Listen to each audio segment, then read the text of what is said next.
In the shadowed halls of Briarwood, a grand Devon estate turned reformatory.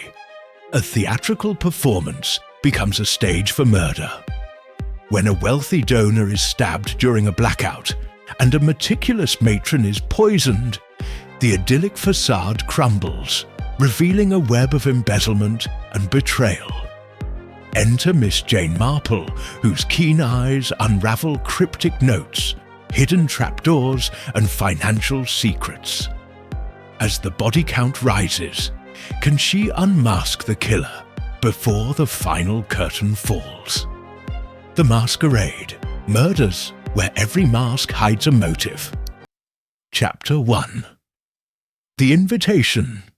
In the quiet village of St. Mary Mead, where the rhythm of life was as predictable as the ticking of the church clock, Miss Jane Marple sat in her modest drawing-room, her knitting needles moving with the precision of a metronome.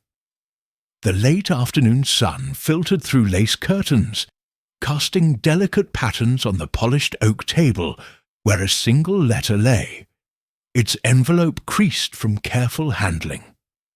The room was a haven of order, a vase of freshly cut dahlias, a bookshelf lined with well-worn novels, and a small silver tray bearing a teapot and a single bone china cup.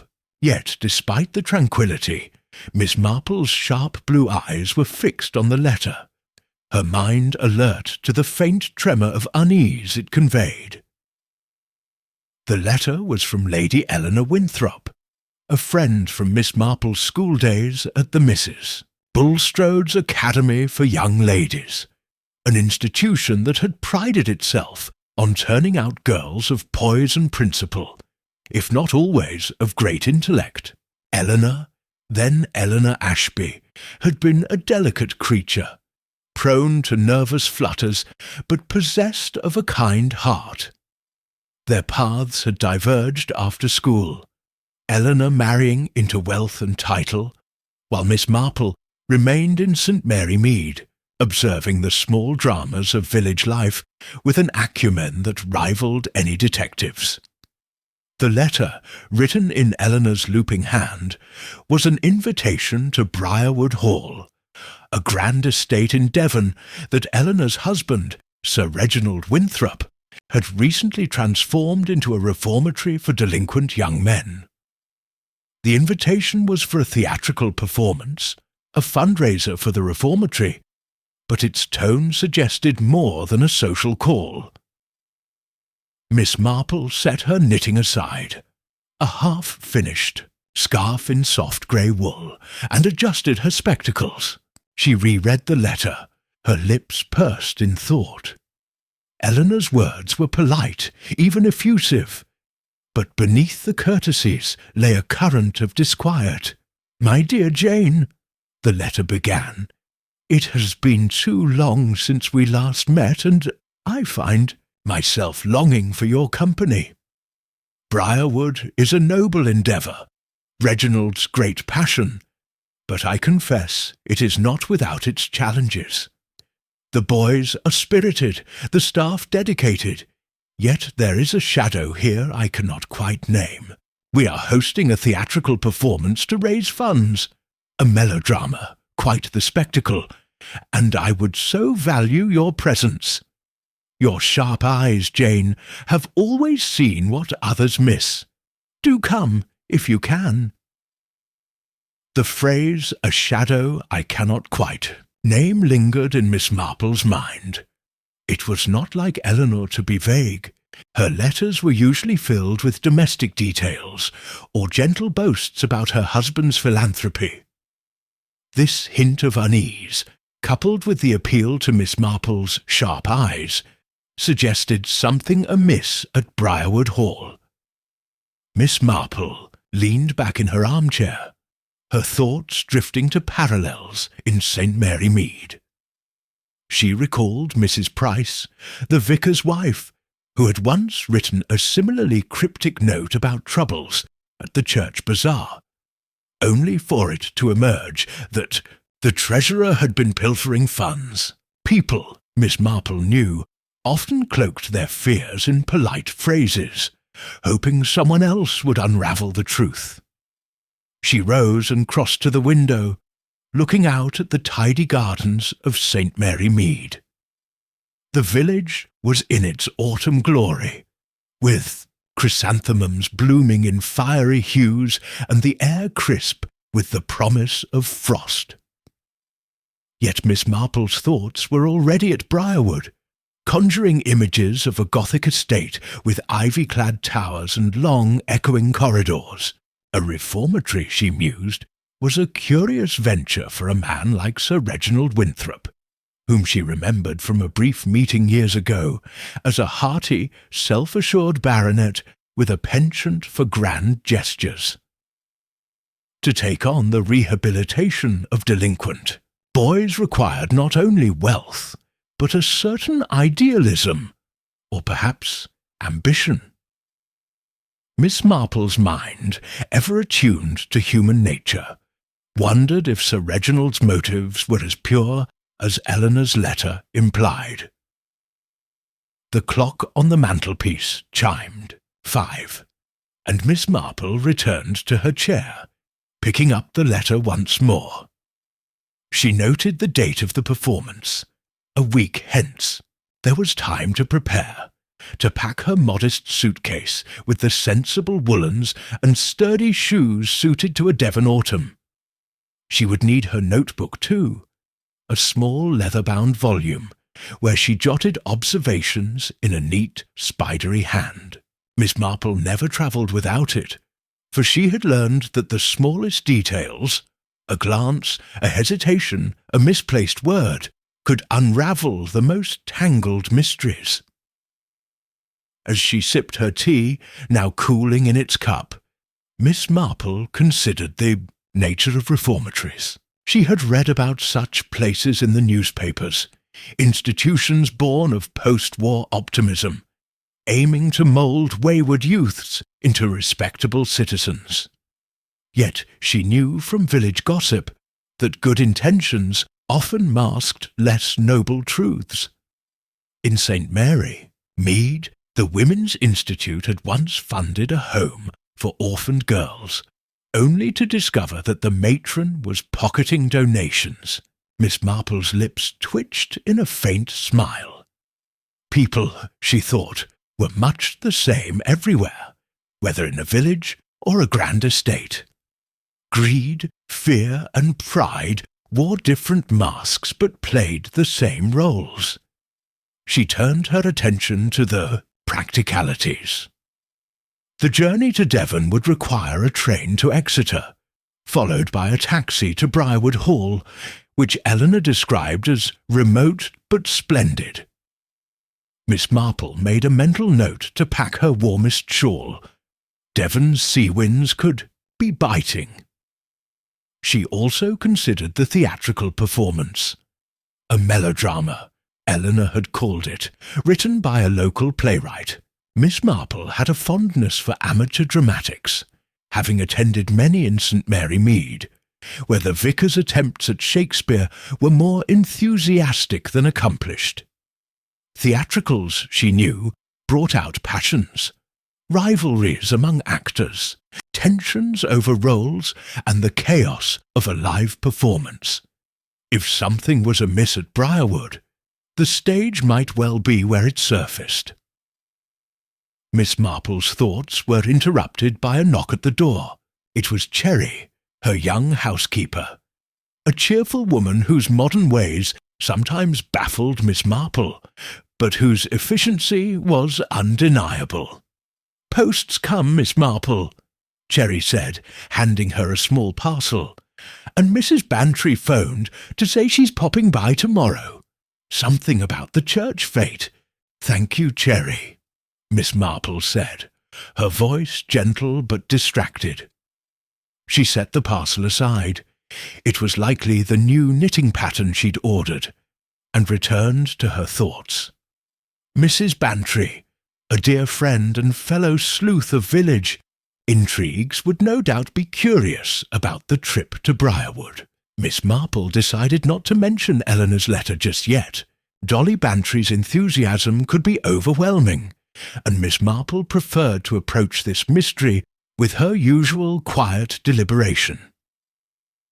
As evening settled over St. Mary Mead, Miss Marple lit the small lamp beside her chair and began to plan her journey. She would write to Eleanor confirming her arrival, and perhaps inquire delicately about the reformatory staff. Eleanor had mentioned a few names in passing. Dr. Maurice Caldwell, a psychologist who worked with the boys, Miss Clara, Henshaw, the matron, and Victor Langley, Sir Reginald's financial adviser. Miss Marple's mind lingered on Victor Langley. Financial advisers, in her experience, were often at the heart of trouble. She recalled Mr. Thompson, the St. Mary Mead bank manager, who had borrowed from clients' accounts to fund his daughter's wedding. The parallel was not exact, but it was enough to make Miss Marple curious. She took up her pen and wrote a reply to Eleanor, her words as precise and unassuming as her appearance. "My dear Eleanor," she began, "I am delighted to accept your kind invitation to Briarwood Hall. The theatrical performance sounds most intriguing, and I look forward to seeing your noble work in action. Pray tell me more about your staff and the boys. I am always interested in new faces." She signed it with a flourish, knowing that Eleanor would read between the lines. Miss Marple's questions were never idle. The next morning, Miss Marple walked to the village post office to mail her letter. The air was crisp, and the high street bustled with familiar faces. Mrs. Price buying stamps, young Tommy Baker delivering groceries, and the vicar hurrying to a parish meeting. Miss Marple exchanged pleasantries, her mind half on Briarwood. She stopped at the newsagent's to pick up a copy of the Times, hoping for any mention of Sir Reginald's reformatory. There was none, but an article on juvenile delinquency caught her eye. It spoke of the challenges of rehabilitation, the high costs and the scepticism of donors. Miss Marple tucked the newspaper under her arm, her thoughts sharpening. Money, she knew, was often the root of shadows, like the one Eleanor described. Back at her cottage, Miss Marple began packing. She chose her grey tweed suit, practical yet elegant, and a hat with a modest brim, suitable for a country estate. She added a pair of gloves, not for warmth, but because she believed in the importance of appearances. Her suitcase was small, but every item was chosen with care. Including a magnifying glass, she slipped into her handbag. It was an old habit, born of years spent examining the small details that others overlooked. A smudge on a letter, a thread caught on a hedge, a glance that lingered too long. As she packed, Miss Marple's thoughts returned to Eleanor's letter. The phrase "your sharp eyes" echoed, a reminder of their school days when Eleanor had relied on Jane to untangle minor mysteries. A lost brooch, a whispered rumour. Now, decades later, Eleanor was calling on that same instinct. Miss Marple felt a quiet thrill, not of excitement, but of purpose. She had no illusions about her age or frailty, but her mind was as keen as ever, honed by years of watching human nature unfold in the microcosm of St. Mary Mead. That evening, as she sat by the fire, Miss Marple opened her notebook and wrote a single word: Briarwood. Below it, she jotted questions. What troubled Eleanor? Was it the boys, the staff, or something deeper? What role did the theatrical performance play? And why had Sir Reginald, a man of wealth and status, chosen such an unconventional cause? She closed the notebook, her mind already piecing together possibilities. The answers she knew lay at Briarwood Hall, waiting to be uncovered like threads in a tapestry. The following day, Mrs. Bantry arrived, her face alight with curiosity. "Off to Devon, Jane," she said, settling into the armchair with a cup of tea. "What's this about a reformatory? Sounds like one of your mysteries." Miss Marple smiled, her eyes twinkling. "Just a visit to an old friend, Dolly. But you know how I enjoy a good play." Mrs. Bantry laughed, unconvinced. "A play, indeed. You'll have the whole place sorted out by curtain fall. Mark my words." Miss Marple said nothing, but her smile deepened. As she prepared for her journey, she felt the familiar stir of anticipation. Briarwood Hall, with its reformatory and its theatricals, was a stage of its own, and Miss Marple was ready to take her place in the wings, watching for the moment when the masks would slip. Chapter 2. Arrival at Briarwood. The train from London to Exeter rattled through the autumnal countryside, its rhythm a soothing counterpoint to Miss Jane Marple's thoughts.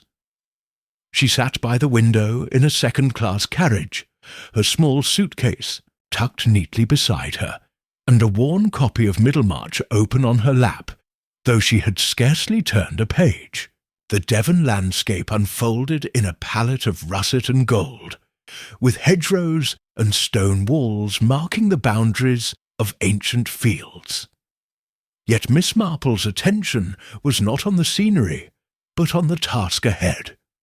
Her visit to Briarwood Hall, prompted by Lady Eleanor Winthrop's cryptic letter. The phrase, "a shadow I cannot quite name," lingered in her mind, as persistent as the clatter of the train wheels. Miss Marple adjusted her grey tweed hat, its modest brim shading her sharp blue eyes, and considered what she knew of Briarwood. The estate, once a grand family seat, had been repurposed by Sir Reginald Winthrop as a reformatory for delinquent young men, a noble but ambitious undertaking. Miss Marple, with her knack for drawing parallels, thought of the St. Mary Mead orphanage, where good intentions had sometimes masked inefficiency, or worse. She wondered what kind of shadow could trouble Eleanor, a woman whose gentle nature made her ill-suited to confrontation. Was it the boys, the staff, or something more personal? Miss Marple's fingers traced the edge of her book, her mind already sorting possibilities like threads in a skein. The train slowed as it approached Exeter, and Miss Marple gathered her belongings, a small handbag, her umbrella, and the suitcase, containing her carefully chosen wardrobe. She stepped onto the platform, where the air was sharp with the tang of coal smoke and sea salt. A taxi, arranged by Eleanor, awaited her, driven by a taciturn man named Jenkins, whose weathered face suggested a lifetime of Devon winters. "Briarwood Hall, miss?" he said, tipping his cap. Miss Marple nodded, and they set off along winding lanes, the taxi's headlights cutting through the gathering dusk. The journey to Briarwood was longer than Miss Marple had expected, roads narrowing as they climbed into the hills.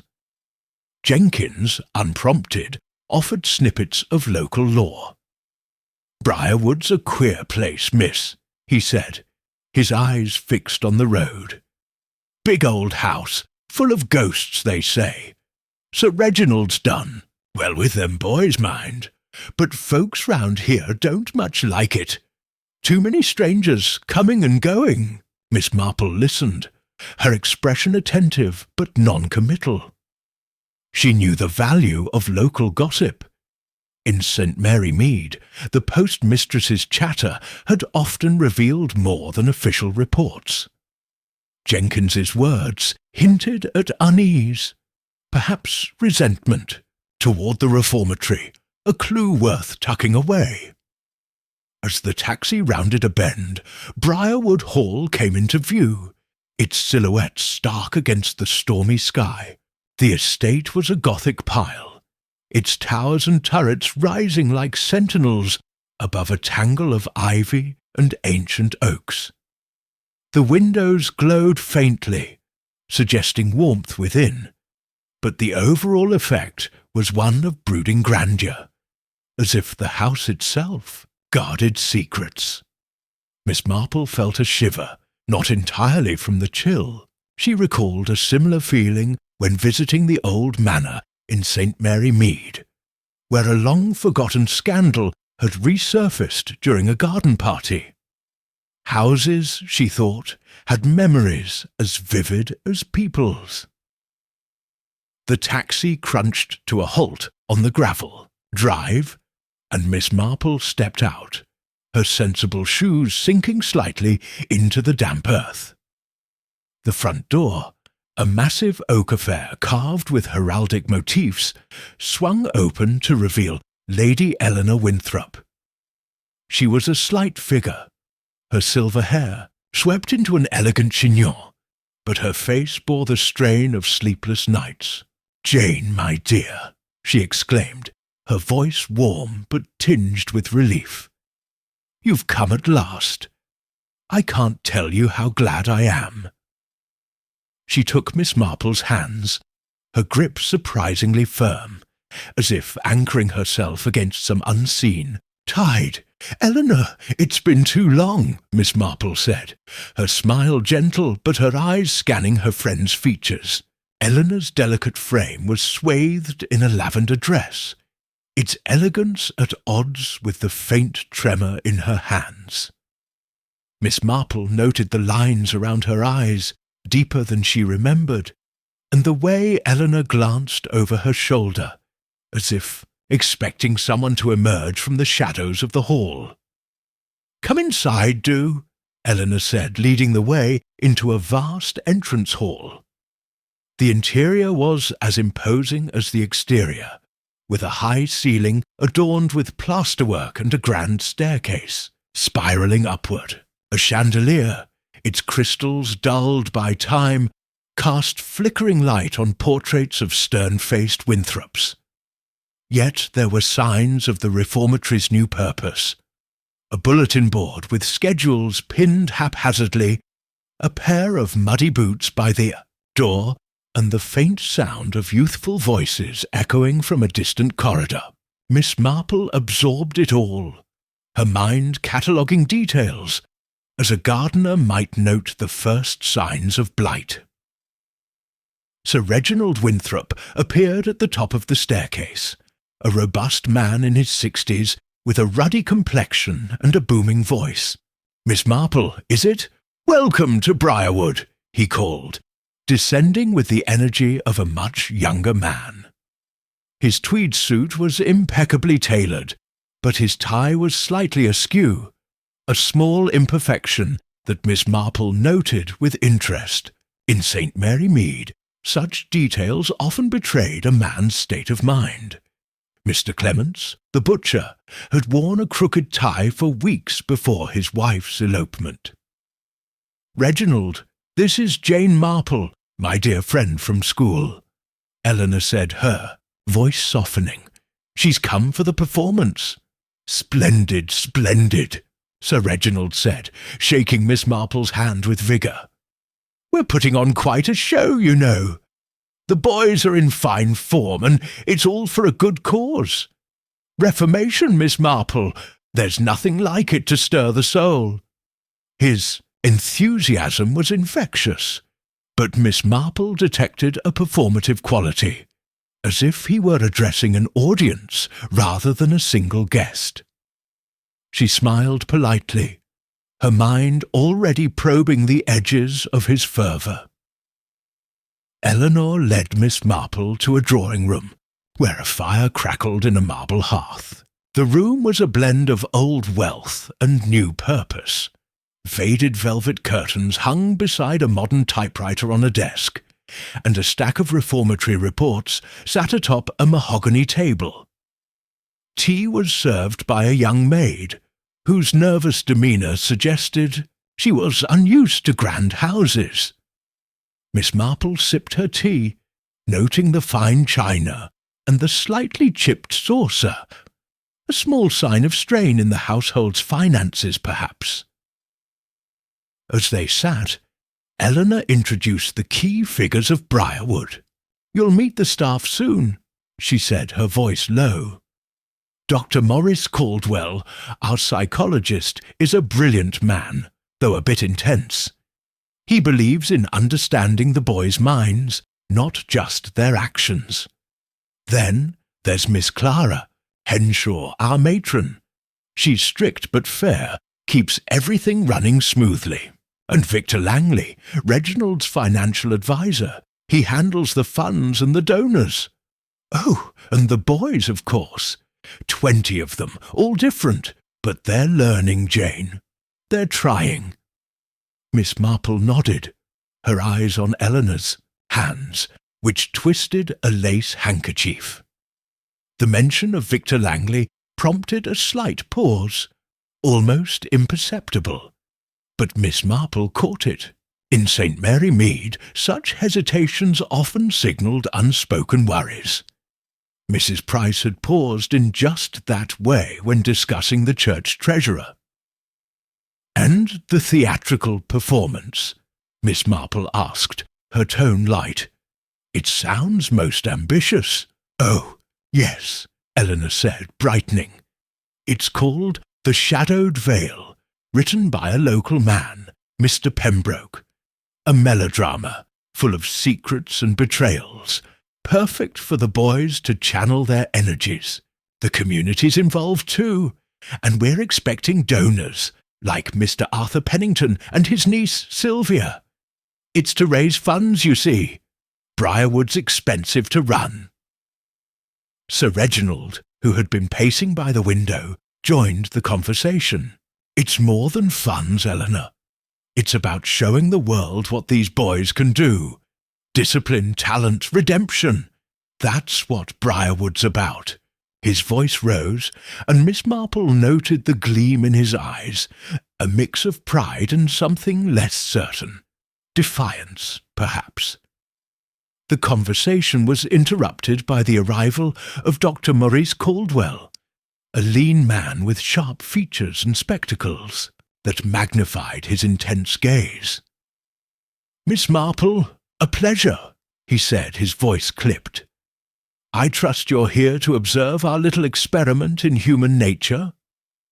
His tone was dry, almost challenging, and Miss Marple smiled blandly, sensing a man who prided himself on his intellect. "Human nature is always fascinating," she replied, her voice mild, "and I look forward to seeing your work, Dr. Caldwell." She noted his quick glance at Eleanor, a flicker of assessment, and filed it away. In St. Mary Mead, such glances often preceded revelations. Mr. Thompson, the bank manager, had looked at his wife in just that way before his indiscretions came to light.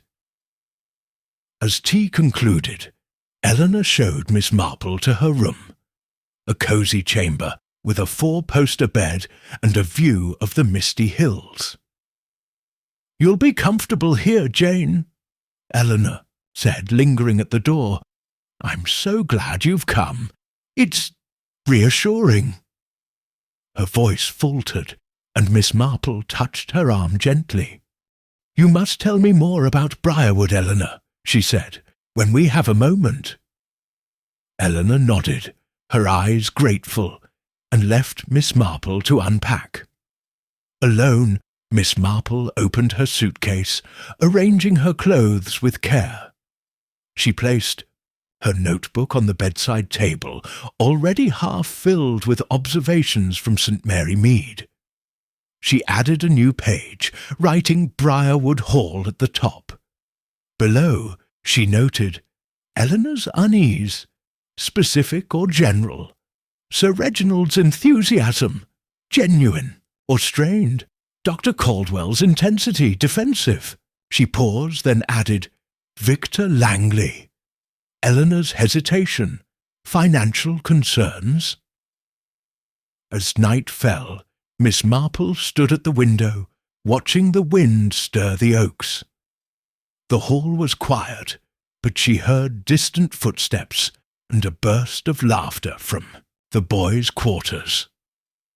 She thought of the theatrical performance, a stage where masks were literal and figurative. In St. Mary Mead, the annual pageant had once revealed a thief when a prop necklace went missing. Briarwood's play, she suspected, might reveal more than its script intended.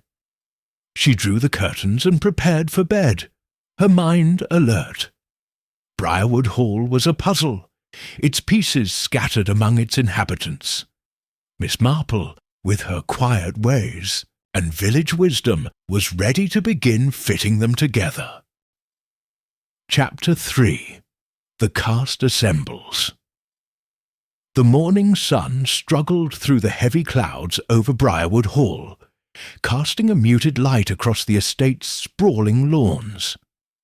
Miss Jane Marple, dressed in her sensible grey tweed and a lavender scarf, a concession to the chill Devon air, made her way to the old ballroom, where the first rehearsal for the Shadowed Veil was underway.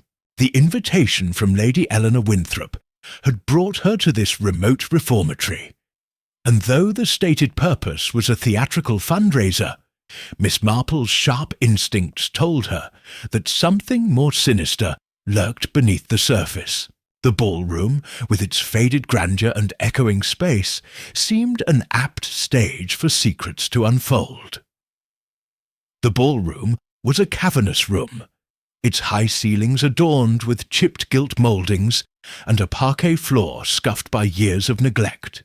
Velvet curtains, once a rich crimson but now dulled to a rusty hue, framed tall windows that rattled in the wind. A makeshift stage had been erected at one end, flanked by gas lamps that hissed softly, casting flickering shadows. The air smelled of dust and polish, a reminder of the hall's dual life as both a stately home and a reformatory for wayward youths. Miss Marple took a seat in a creaking wooden chair at the back, her small notebook tucked discreetly in her handbag, ready to record the nuances that others might overlook.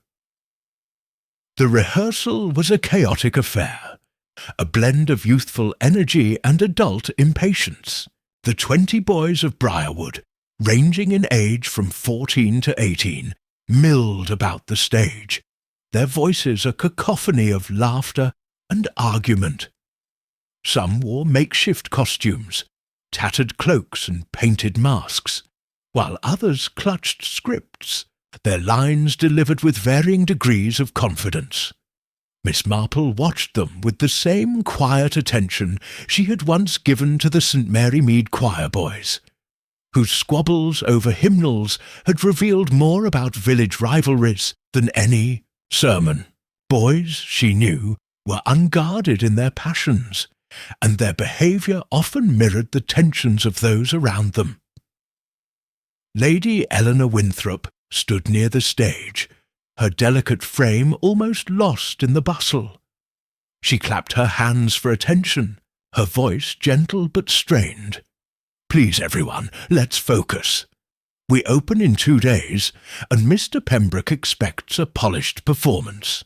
The local playwright, a reclusive figure who had not yet appeared, had written The Shadowed Veil, a melodrama of betrayal and hidden identities.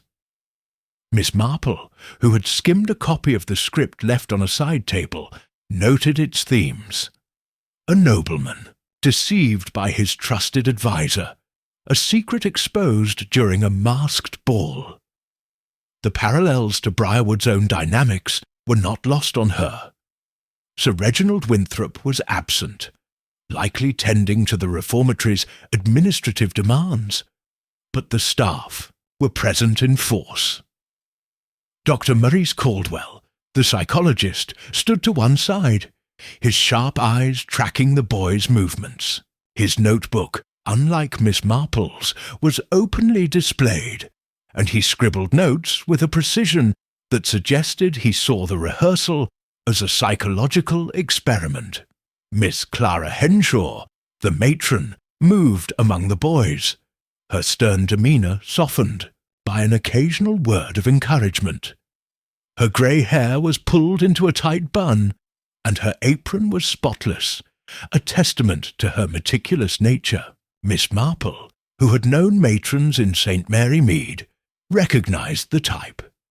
Efficient, indispensable, and often privy to secrets others missed. Victor Langley, Sir Reginald's financial adviser, was a striking contrast to the others. A sleek man, in his early 40s with slicked-back hair and a tailored suit, he lounged near the stage, his smile more calculated than warm. Miss Marple observed him with interest, noting the way his eyes darted to the door whenever footsteps echoed in the corridor. In St. Mary Mead, such restlessness had marked Mr. Thompson, the bank manager, before his financial misdeeds came to light. Victor was ostensibly there to oversee the fundraiser's logistics, but his distracted air suggested other concerns. Miss Marple made a mental note to inquire about his role in the reformatory's finances. The rehearsal was interrupted by the arrival of two newcomers. Mr. Arthur Pennington, a wealthy donor whose contributions had bolstered Briarwood's coffers, and his niece, Sylvia Pennington.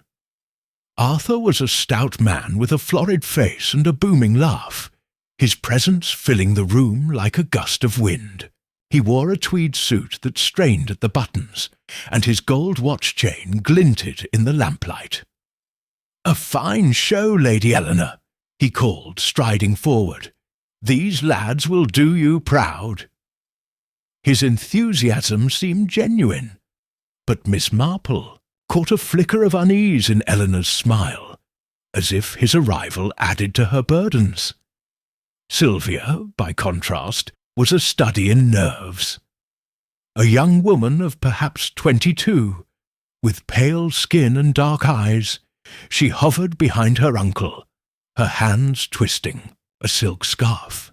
Her dress, a fashionable shade of emerald, was slightly too grand for a rehearsal, and Miss Marple noted the expensive bracelet on her wrist, a curious extravagance for a girl who, according to Eleanor, lived modestly.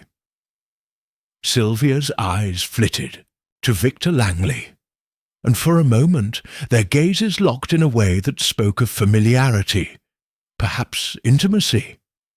Miss Marple, who had seen such glances at St. Mary Mead dances, filed the observation away. Young women, she knew, could be drawn to charmers like Victor, often to their detriment. The rehearsal resumed, and Miss Marple settled back to watch. The play's opening scene involved a confrontation between the nobleman, played by a lanky boy named Tommy, and his adviser, portrayed by another boy, Eddie, whose cocky grin suggested he enjoyed the role. The dialogue was stilted, but the boy's energy was infectious, and the audience of staff and volunteers clapped politely. Miss Marple, however, was more interested in the offstage dynamics. Dr. Caldwell's pen never stopped moving, and she wondered what he was noting. Surely not just the boys' performances. Clara Henshaw corrected a boy's posture with a sharp word, but her eyes lingered on Victor, who was whispering to Sylvia in a corner. The air, Miss Marple thought, was thick with unspoken tensions, like the charged atmosphere before a village. Scandal broke. She rose and wandered to the edge of the stage, ostensibly to admire the scenery, a painted backdrop of a moonlit garden. In truth, she was listening to the snippets of conversation around her. Tommy, the boy playing the nobleman, was arguing with Eddie over a missed cue. "You're supposed to enter from the left, you daft git," Tommy hissed, his voice carrying a streetwise edge. Eddie shrugged, unperturbed. "Keep your shirt on, mate. It's just a play." Miss Marple smiled faintly, recalling the St. Mary Mead boys who had bickered over cricket rules, their quarrels often echoing adult conflicts.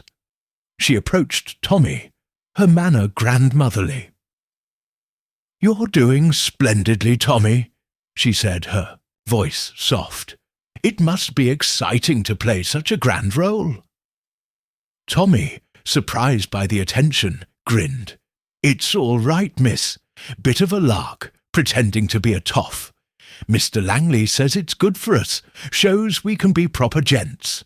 His tone was proud, but Miss Marple caught a hint of scepticism, as if he doubted Victor's sincerity. She nodded encouragingly, storing the comment away. Boys, she knew, often saw through adult facades, even if they lacked the words to articulate it. As the rehearsal progressed, Miss Marple noticed other details. The stage trapdoor, used for dramatic entrances in the play, squeaked faintly when opened, but she suspected it could be operated silently with care.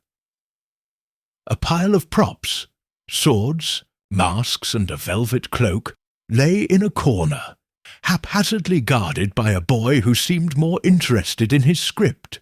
The gas lamps, while atmospheric, cast uneven light, creating pockets of shadow that could conceal movement. Miss Marple's mind, honed by years of village sleuthing, saw the potential for mischief in such a setting. A blackout, a quick movement, as through the trapdoor, anything could happen unnoticed. Eleanor approached, her face flushed from the effort of managing the chaos. "Jane, what do you think of our little production?" she asked, her voice tinged with hope. Miss Marple smiled, choosing her words carefully. "It's quite spirited, Eleanor. The boys have a natural flair, but it must be a challenge coordinating so many people." She paused, then added, "Mr. Langley seems very involved. Is he much engaged with the boys?" Eleanor hesitated, her fingers tightening on her handkerchief. "Oh, Victor is indispensable. He handles the donors, the accounts, everything financial. The boys like him. He's charming, you see, but he's busy, always busy." Her voice faltered, and Miss Marple noted the evasion. In St. Mary Mead, such hesitations often preceded revelations of financial irregularity. Mrs. Price's pause when discussing the church funds had been much the same. Before Miss Marple could probe further, Dr. Caldwell joined them, his spectacles glinting. "Miss Marple, I hope you're not finding our chaos too overwhelming," he said, his tone dry. "These boys are a study in contrasts, raw potential mixed with raw defiance. It's fascinating, really." "Fascinating indeed," Miss Marple replied, her eyes meeting his. "You must learn a great deal about them, observing so closely." She gestured to his notebook, and Caldwell's smile tightened, as if she had touched a nerve. He excused himself abruptly, claiming a need to check on a boy's costume. The rehearsal ended with a clumsy tableau, the boys freezing in exaggerated poses as the script demanded. Miss Marple clapped politely, her mind elsewhere. She had seen enough to confirm Eleanor's unease was not unfounded. Victor's charm, Sylvia's nervousness, Caldwell's intensity, Clara's watchfulness, all were pieces of a puzzle, their edges not yet aligned. She thought of the play's title, The Shadowed Veil, and its theme of hidden truths. Theatricals, she knew from St. Mary Mead, had a way of revealing what people wished to conceal. As the group dispersed, Miss Marple lingered, examining a prop table where a dagger gleamed dully. It was blunt, meant for show, but its presence made her pause. In St. Mary Mead, a prop crown had once been stolen, sparking a village feud. Here, with real stakes, money, reputations, perhaps lives, the stage felt like a tinderbox. She jotted a note in her mind. Props, easily swapped. Trapdoor, accessible. Victor and Sylvia, connection. Eleanor invited her to lunch, and as they left the ballroom, Miss Marple glanced back at the stage. The gas lamps flickered, casting long shadows that seemed to dance with secrets. Briarwood Hall, she thought, was a place where masks were worn both on and off the stage, and she was determined to see what lay beneath. Chapter 4. The Night of the Play. The evening of the theatrical performance at Briarwood Hall arrived with a restless energy, as if the very air of the old estate buzzed with anticipation. Miss Jane Marple, seated in her modest room, adjusted the lace collar of her black silk dress, chosen for its understated elegance. The mirror reflected a figure of quiet dignity, her grey hair neatly pinned, her blue eyes sharp with the alertness of one who had spent a lifetime observing the subtleties of human behaviour. The invitation from Lady Eleanor Winthrop had brought her to this remote Devon reformatory, and though the stated occasion was a fundraiser, Miss Marple sensed that the true drama would unfold off-stage. She slipped her small leather notebook into her handbag, alongside her spectacles and a handkerchief, and descended to the ballroom, where the shadowed veil was about to begin. The ballroom had been transformed since the chaotic rehearsal Miss Marple had observed 2 days prior. The gas lamps, polished to a soft glow, cast a golden light over rows of chairs arranged for the audience. Local gentry, reformatory donors, and curious villagers. The velvet curtains, though faded, had been drawn back to reveal a stage adorned with painted flats depicting a grand manor, not unlike Briarwood itself. A faint hum of voices filled the room, mingling with the rustle of programmes and the occasional burst of nervous laughter from the boys backstage. Miss Marple took a seat near the back, where she could observe both the stage and the audience, her position akin to that of a birdwatcher studying a flock for signs of disturbance. Lady Eleanor Winthrop moved through the crowd, her lavender gown shimmering in the lamplight, her smile gracious but strained. She paused to greet guests, her hands fluttering like moths as she exchanged pleasantries. Miss Marple noted the faint tremor in Eleanor's posture, reminiscent of Mrs. Price in St. Mary Mead, who had greeted parishioners with similar unease before the church bazaar scandal unfolded. Eleanor's eyes darted toward the stage door, where the boys were preparing, and Miss Marple wondered if her friend's anxiety stemmed from the performance or something deeper, a shadow, as Eleanor had written, that she could not quite name. Reginald Winthrop, resplendent in a dinner jacket, stood near the stage, his booming voice welcoming the audience. "Ladies and gentlemen, tonight is a testament to the transformative power of reform," he declared, his ruddy face glowing with pride. "Our boys, under the guidance of our dedicated staff, have prepared a spectacle to inspire and uplift. Enjoy the shadowed veil." His enthusiasm was met with polite applause, but Miss Marple detected a note of strain, as if he were performing a role as much as the boys were. She recalled Mr. Clements, the St. Mary Mead butcher, whose hearty demeanour had masked financial troubles. Sir Reginald's fervour, she suspected, might conceal similar pressures. The audience included familiar faces from the reformatory. Dr. Maurice Caldwell, the psychologist, sat in the front row, his spectacles glinting as he scanned the programme with a critical eye. His notebook rested on his knee, a constant companion, and Miss Marple wondered what observations he was recording tonight. Perhaps more than the boys' theatrical skills. Miss Clara Henshaw, the matron, was seated a few rows ahead, her posture rigid, her eyes fixed on the stage as if supervising a military drill.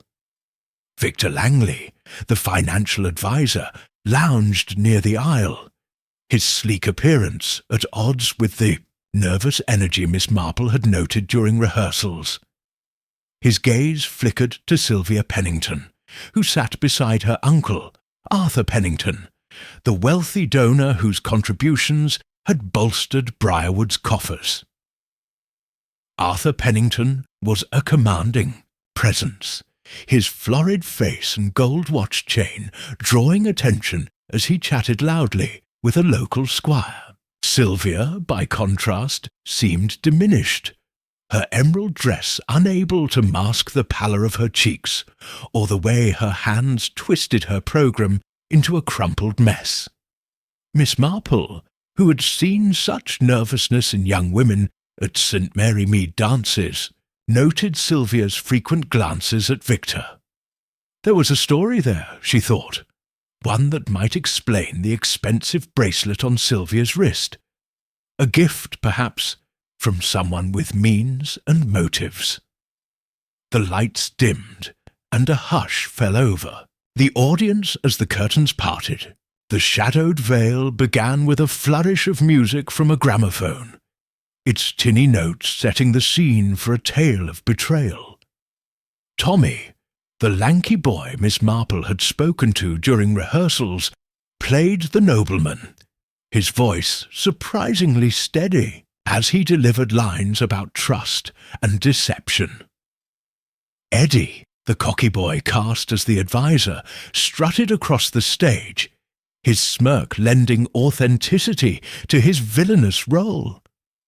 The plot unfolded with melodramatic gusto.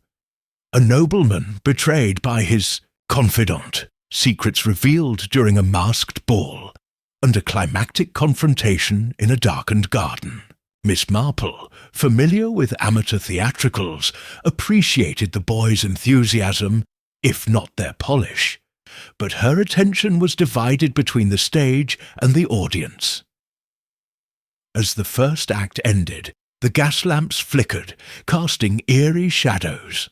Miss Marple noticed Victor slip out through a side door, his movements swift but not unnoticed. Sylvia's eyes followed him, her expression a mix of longing and fear. Dr. Caldwell scribbled furiously, his pen scratching like a beetle on wood. Clara Henshaw shifted in her seat, her gaze darting to the stage door, where a boy was adjusting a prop sword. Miss Marple's mind, honed by years of village sleuthing, catalogued these details, sensing the undercurrents that rippled beneath the surface of the performance. The second act began with a dramatic blackout. The stage plunged into darkness as the gramophone played a haunting waltz. The audience murmured, caught up in the suspense of the masked ball scene. Miss Marple, however, was alert to the real drama. A faint creak from the stage suggested the trapdoor's use, a detail she had noted during rehearsals for its potential to conceal movement. The darkness seemed to stretch, the waltz growing dissonant, when a piercing scream shattered the mood. It came from the audience, not the stage, and Miss Marple's heart quickened, her instincts sharpened by years of unravelling village mysteries. The gas lamps flared to life, revealing chaos. Arthur Pennington was slumped in his seat, his head lolling forward, a dagger protruding from his chest. blood stained his shirt front, a stark contrast to the gold watch chain that dangled limply.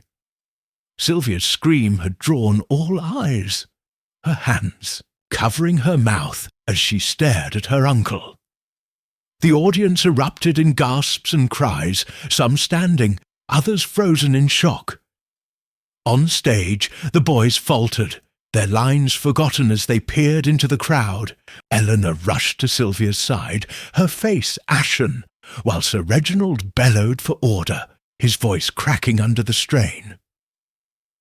Miss Marple remained seated, her eyes scanning the scene with calm precision.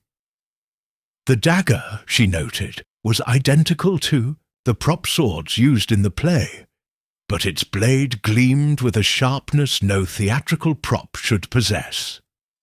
Arthur's position near the aisle made him an easy target, but the blackout had cloaked the killer's approach. She recalled the trapdoors, creak, the shadows cast by the lamps, and Victor's absence during the blackout. In St. Mary Mead, a similar incident at a village fête, a stolen purse during a firework display, had taught her that darkness was a thief's ally, and perhaps a murderer's. Inspector Harrow, a gruff policeman with a bristling moustache, arrived, within the hour, summoned from the nearby village of Ashford. His presence brought a semblance of order, though his brusque manner suggested he was more accustomed to petty theft than murder. He cordoned off the area around Arthur's body, barking orders to a young constable who looked overwhelmed.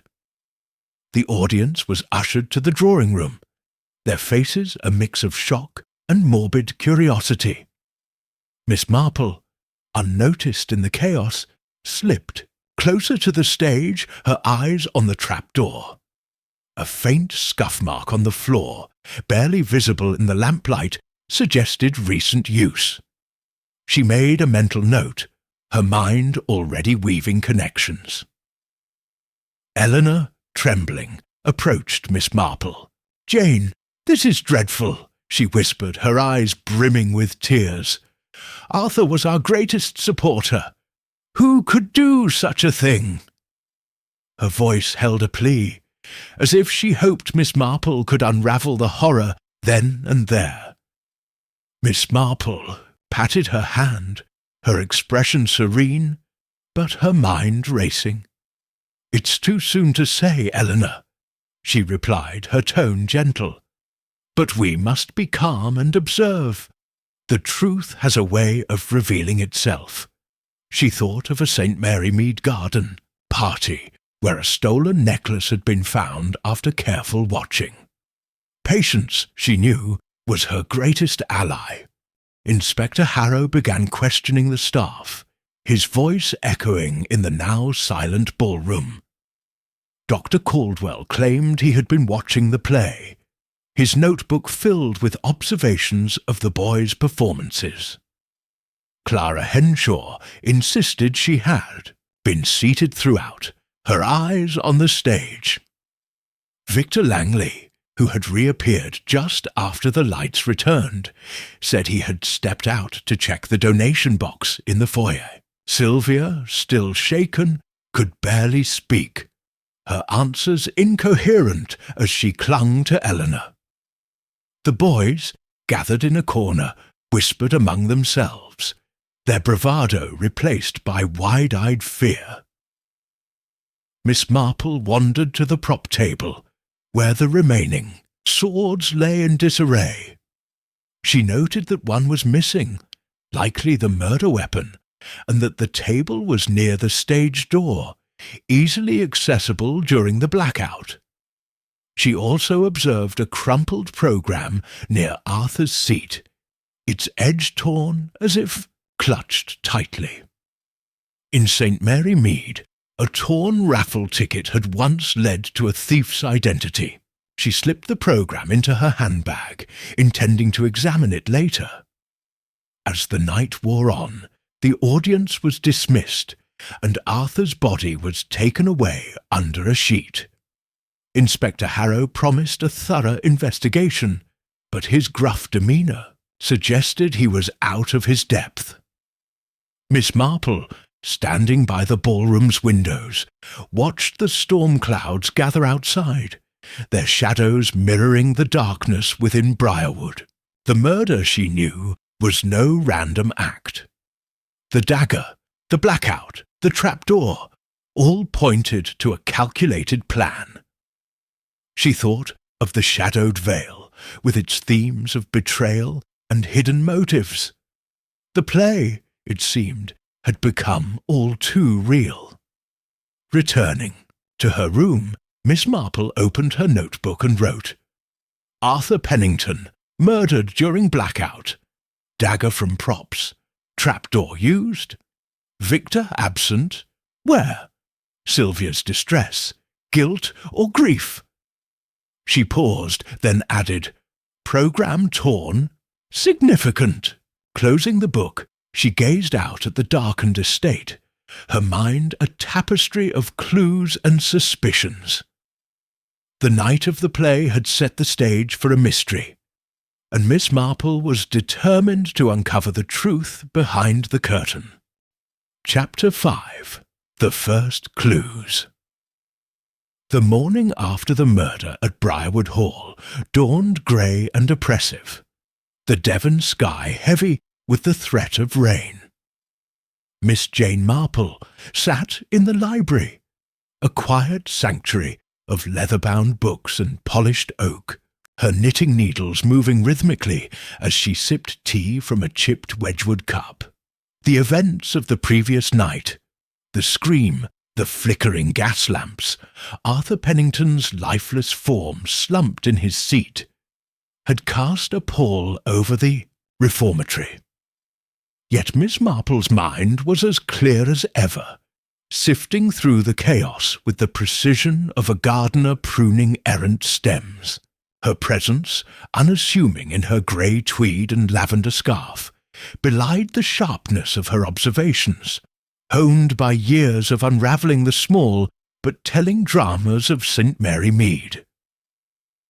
The library, with its high windows and musty air, was a refuge from the bustle of the household where Inspector Harrow's investigation had begun in earnest. His gruff voice echoed faintly from the ballroom, where he was questioning the staff and boys, his heavy footsteps a counterpoint to the nervous whispers of the gathered audience the night before.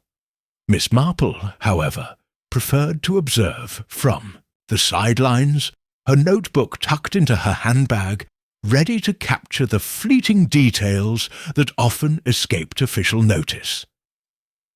The murder of Arthur Pennington, a wealthy donor whose support had been vital to Briarwood's mission, was no random act, she was certain.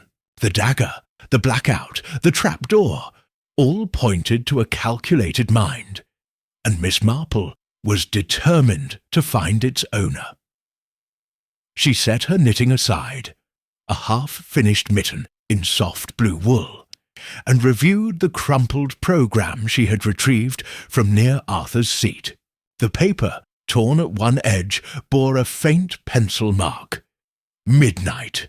VL. The initials, she suspected, referred to Victor Langley, the financial adviser whose absence during the blackout had caught her attention. In St. Mary Mead, a similar note, scrawled on a hymn book during a church service, had led to the discovery of a petty theft. Here, the stakes were far higher, and Miss Marple's fingers traced the letters, her mind probing their significance. A meeting, perhaps? A warning? Or something more sinister? The library door creaked open, admitting Lady Eleanor Winthrop, her delicate features drawn with exhaustion. Her lavender dress, though immaculate, seemed to hang on her frame, as if the weight of the night's events had diminished her. "Jane, you're a haven of calm," she said, sinking into a chair opposite. "This is all so dreadful. Arthur was, well, Not the easiest man, but so generous. And now this." Her voice trembled, and Miss Marple offered a sympathetic smile, noting the way Eleanor's hands clutched a lace handkerchief, much as they had during their school days when faced with a crisis. "It's a terrible shock, Eleanor," Miss Marple said, her tone soothing. "But tell me, did Arthur seem himself last night? Any worries or quarrels?" She asked the question lightly, as if making conversation, but her eyes were alert, watching for the smallest flicker of response. Eleanor hesitated, her fingers tightening on the handkerchief. "He was, perhaps, a little distracted. He spoke of the reformatory's finances, how much he'd invested. He was proud, but I thought, well, it's silly. But he seemed to watch Victor closely, as if expecting something." She paused, then added, "Oh, Jane, I don't know what to think. This place was meant to be a beacon of hope, and now—" Her voice trailed off, and Miss Marple patted her hand, her mind filing away the mention of Victor and finances. Before she could probe further, Sir Reginald Winthrop burst into the room, his ruddy face flushed with agitation. "Jane, my dear, you're a steady soul in a storm," he said, pacing before the fireplace. "Harrow's turning the place upside down, questioning everyone. Says it's a clear case of murder, but who'd want to kill Arthur? The man was our lifeline." His voice was loud, but Miss Marple detected a tremor, not unlike that of Mr. Clements in St. Mary Mead, when his butcher shop faced ruin. Sir Reginald's passion for the reformatory was undeniable, but was it masking a deeper fear? "Inspector Harrow will do his duty, Sir Reginald," Miss Marple said, her voice mild. "But it's often the small things we scarcely notice, that point to the truth. Did you see anything unusual during the play?" She watched his reaction, noting the way his hands clenched, then relaxed, as if forcing calm. Nothing at all," he said too quickly. "I was by the stage, keeping an eye on the boys. That blackout, part of the play, you know, threw everything into confusion. Couldn't see a blasted thing." He ran a hand through his hair, dislodging his tie further, and Miss Marple made a mental note. Confusion, she knew, was a murderer's ally, as it had been when a purse vanished during a St. Mary Mead fete. The library door opened again, and Inspector Harrow entered, his moustache bristling with authority. He was a solid man, his uniform slightly too tight, his manner that of one accustomed to order but unsettled by the complexity of murder. "Miss Marple, Lady Eleanor, Sir Reginald," he said, nodding curtly. "I'm taking statements. No one's to leave the estate until we've got this sorted. The dagger's a prop, but it was sharpened, deliberately, I'd say. Whoever did this knew the play's routine." His eyes narrowed, and Miss Marple sensed his suspicion of the household, though his focus seemed broad, lacking the precision she preferred. "May I see the dagger, Inspector?" Miss Marple asked, her tone deferential. Harrow raised an eyebrow, but nodded, producing a cloth-wrapped object from his satchel. The dagger, now cleaned of blood, was indeed a stage prop, its hilt ornate, but its blade newly honed, glinting in the library's dim light. Miss Marple examined it through her spectacles, noting a faint scratch near the hilt, as if it had been mishandled. "Curious," she murmured, handing it back. "It's almost as if it was prepared for its role." Harrow grunted, unimpressed by her musings, and turned to Sir Reginald. "You were near the stage, sir. Notice anyone near Pennington during the blackout?" Sir Reginald shook his head. His face flushed. "Too dark, Inspector. I was focused on the boys, making sure they hit their marks." His answer was firm, but Miss Marple caught a fleeting glance toward the door, as if he feared interruption. She thought of Victor Langley's absence during the blackout, and wondered if Sir Reginald had noticed it too. As Harrow moved to question Eleanor, Miss Marple slipped out, her steps light despite her age.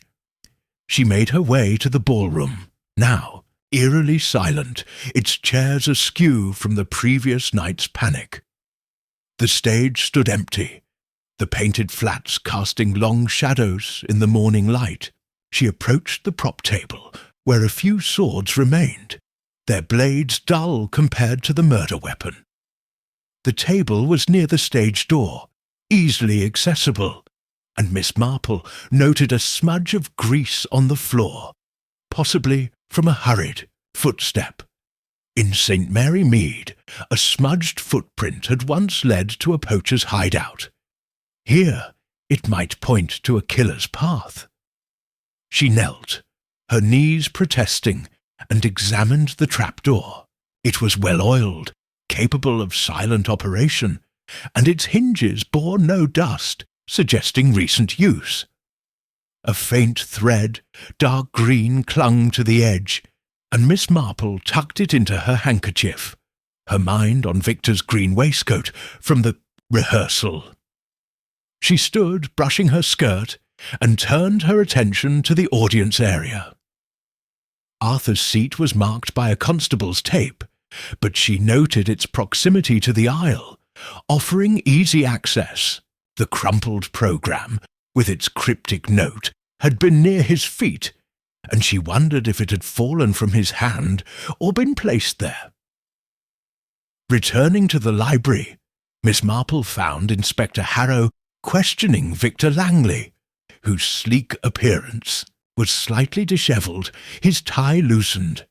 "I was in the foyer, checking the donation box," Victor said, his voice smooth but his eyes darting. "Couldn't see a thing during the blackout, Inspector. I came back when the lights returned." His alibi was plausible, but Miss Marple noted the sweat on his brow, unusual for a man so composed.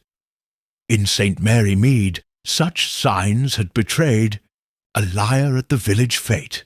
Sylvia Pennington, seated nearby, was pale and silent, her eyes red from crying. When Harrow questioned her, she stammered, "I was with Uncle Arthur, watching the play. I didn't see anything until the scream." Her voice broke, and Miss Marple observed her closely, noting the way her hands clutched her bracelet, as if it were a talisman. Sylvia's distress seemed genuine, but Miss Marple recalled a young woman in St. Mary Mead, whose tears had masked complicity in a theft. Was Sylvia grieving, or hiding something? Dr. Maurice Caldwell, summoned next, was cool and precise. "I was in the front row, Inspector, observing the boys' performance for my research," he said, tapping his notebook. "The blackout was brief, but I noticed nothing unusual." His detachment intrigued Miss Marple. It reminded her of a St. Mary Mead doctor who had been too calm during a poisoning case. She wondered what Caldwell's notebook contained, notes on the boys or something else. Miss Clara Henshaw, the matron, was the last to be questioned in Miss Marple's presence. "I was seated throughout, Inspector," she said, her voice firm. "My eyes were on the stage, watching the boys. They're my responsibility." Her tone was authoritative, but Miss Marple caught a glance toward Victor, brief but sharp, as if assessing him. In St. Mary Mead, such glances had preceded revelations of mistrust among the Women's Institute. As Harrow moved to question the boys, Miss Marple excused herself, her mind buzzing with observations. She wandered to the garden, where the wind carried the scent of damp earth and decaying leaves. The boys were gathered in a corner, their voices low, and Miss Marple approached Tommy, the boy who had played the nobleman. "A dreadful night, Tommy," she said, her tone grandmotherly. "Did you notice anything odd during the play?" Tommy shuffled his feet, his eyes wary. "Dunno, miss. It was all a bit mad, wasn't it? The blackout, the screaming. I saw Mr. Langley go out, though, just before it went dark." His candour was unguarded, and Miss Marple smiled, encouraging him to continue. "He's always sneaking off, him and Miss Sylvia. Think they're sweet on each other." The observation, delivered with a boy's bluntness, confirmed Miss Marple's suspicions about Victor and Sylvia's connection. She returned to the library where Eleanor was, alone staring into the fire. "Jane, I feel so helpless," Eleanor said, her voice barely above a whisper. "Arthur's death. It threatens everything.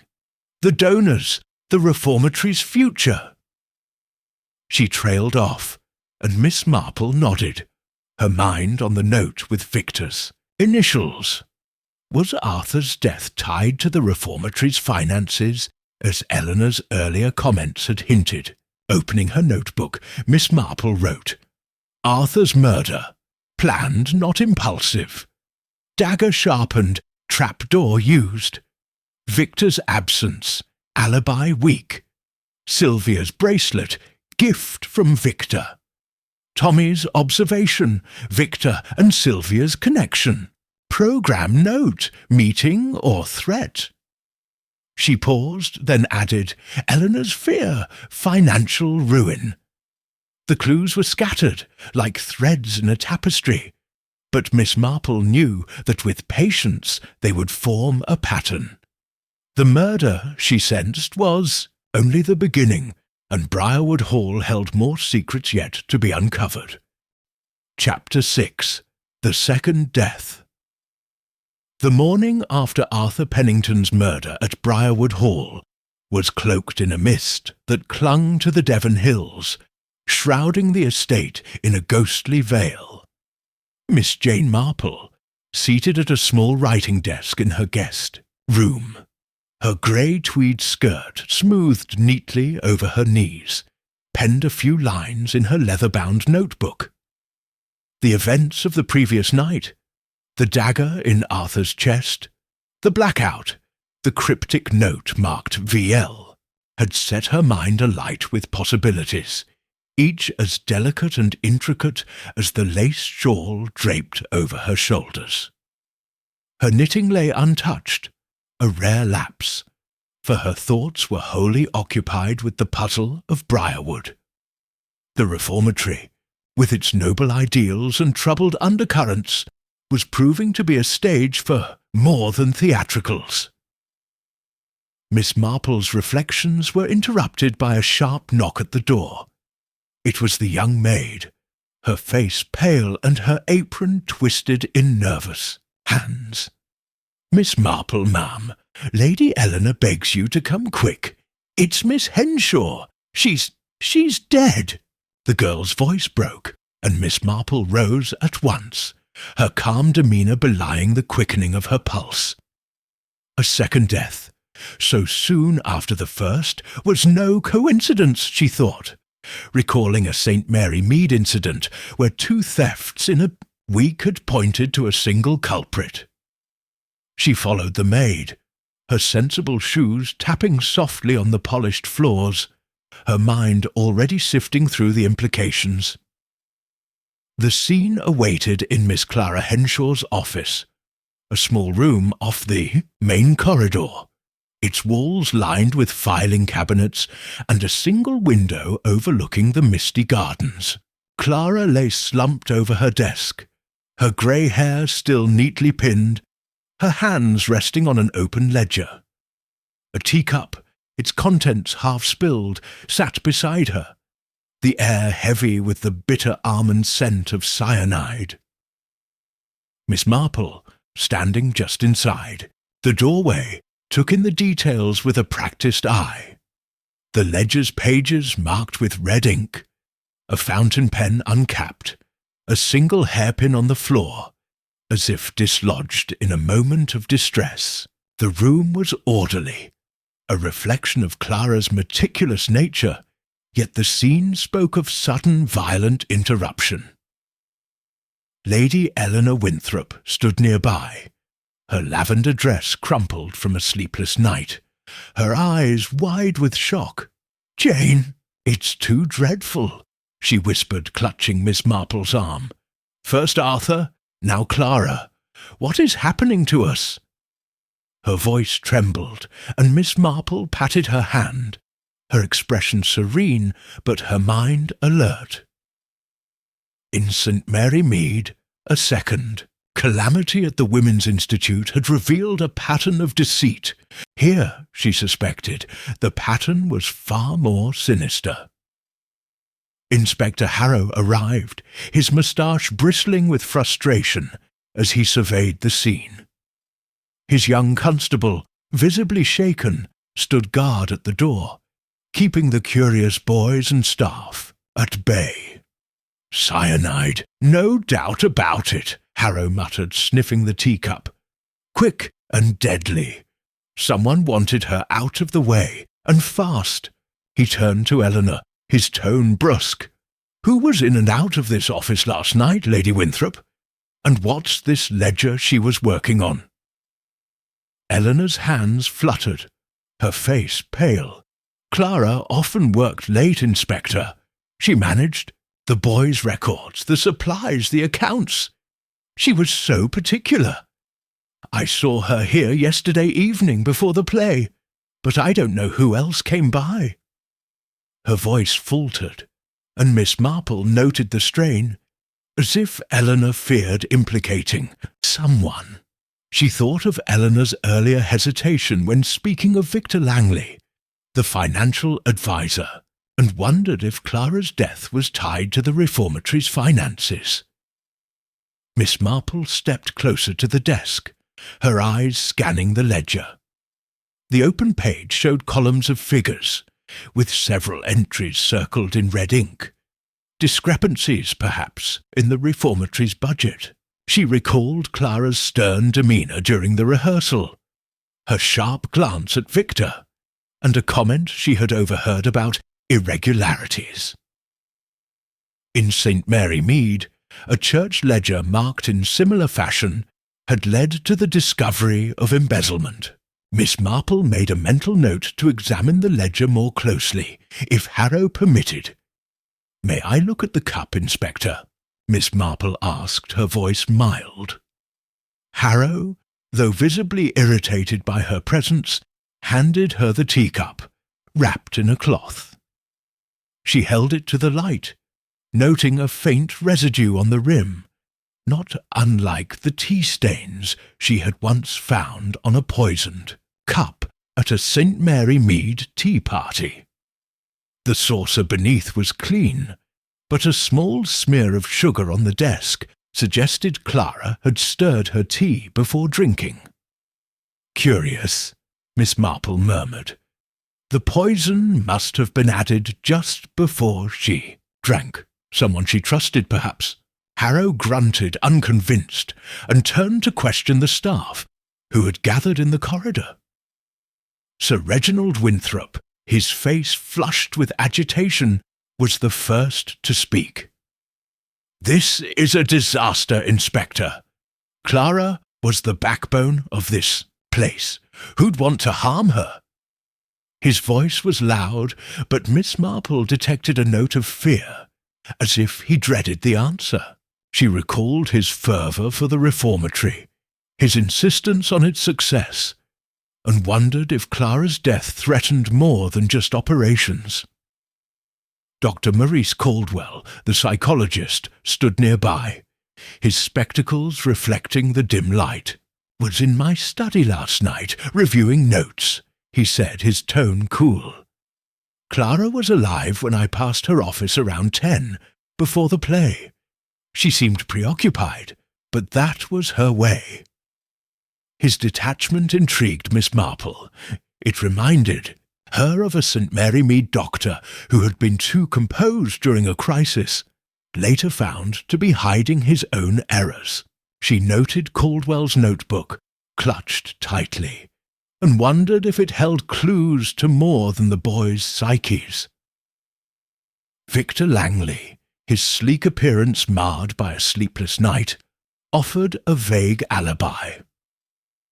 "I was with the donors after the play, Inspector, until the incident with Pennington.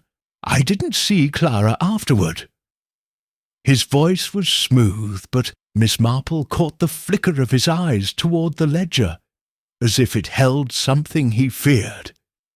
She thought of the note found near Arthur Midnight VL, and wondered if Victor's absence during the blackout extended to a visit to Clara's office. Sylvia Pennington, still shaken from her uncle's murder, was incoherent when questioned. "I was with Eleanor after the play," she stammered, her hands twisting her bracelet. "I didn't go near Clara's office. I barely knew her." Her distress seemed genuine, but Miss Marple noted the bracelet again, its diamonds catching the light, a gift from Victor, perhaps, tying her to the financial advisor in ways she might not admit. Miss Marple slipped away from the office, her steps light as she made her way to the kitchen, where the tea had likely been prepared. The cook, a stout woman named Mrs. Gibbs, was wringing her hands, her face red with worry. "I made Miss Henshaw's tea myself, miss," she said, unprompted. "Same as always, in her special pot. Took it to her office at 9, before the play started. No one else touched it, I swear." Her earnestness was convincing, but Miss Marple noted the tea caddy on the counter, its lid slightly ajar. In St. Mary Mead, a tampered jam jar had once revealed a poisoning plot.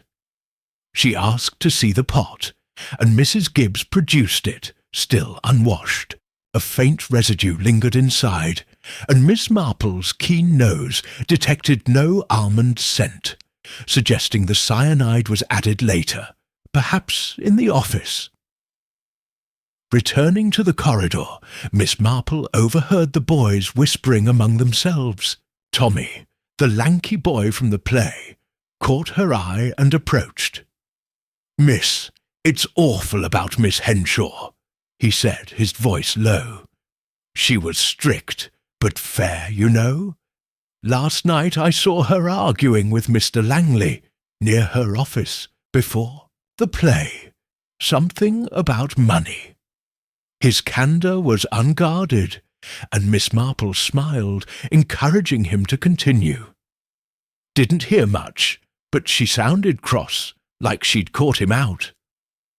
The boy's observation, delivered with a streetwise shrug, added weight to Miss Marple's suspicions about Victor and the ledger. She wandered to the garden, where the mist was lifting, revealing the stark outlines of Briarwood's towers. The air was damp, and she pulled her shawl closer, her mind on the two deaths. Arthur Pennington, stabbed during the blackout, and now Clara Henshaw, poisoned in her office. Both were connected to the reformatory's finances.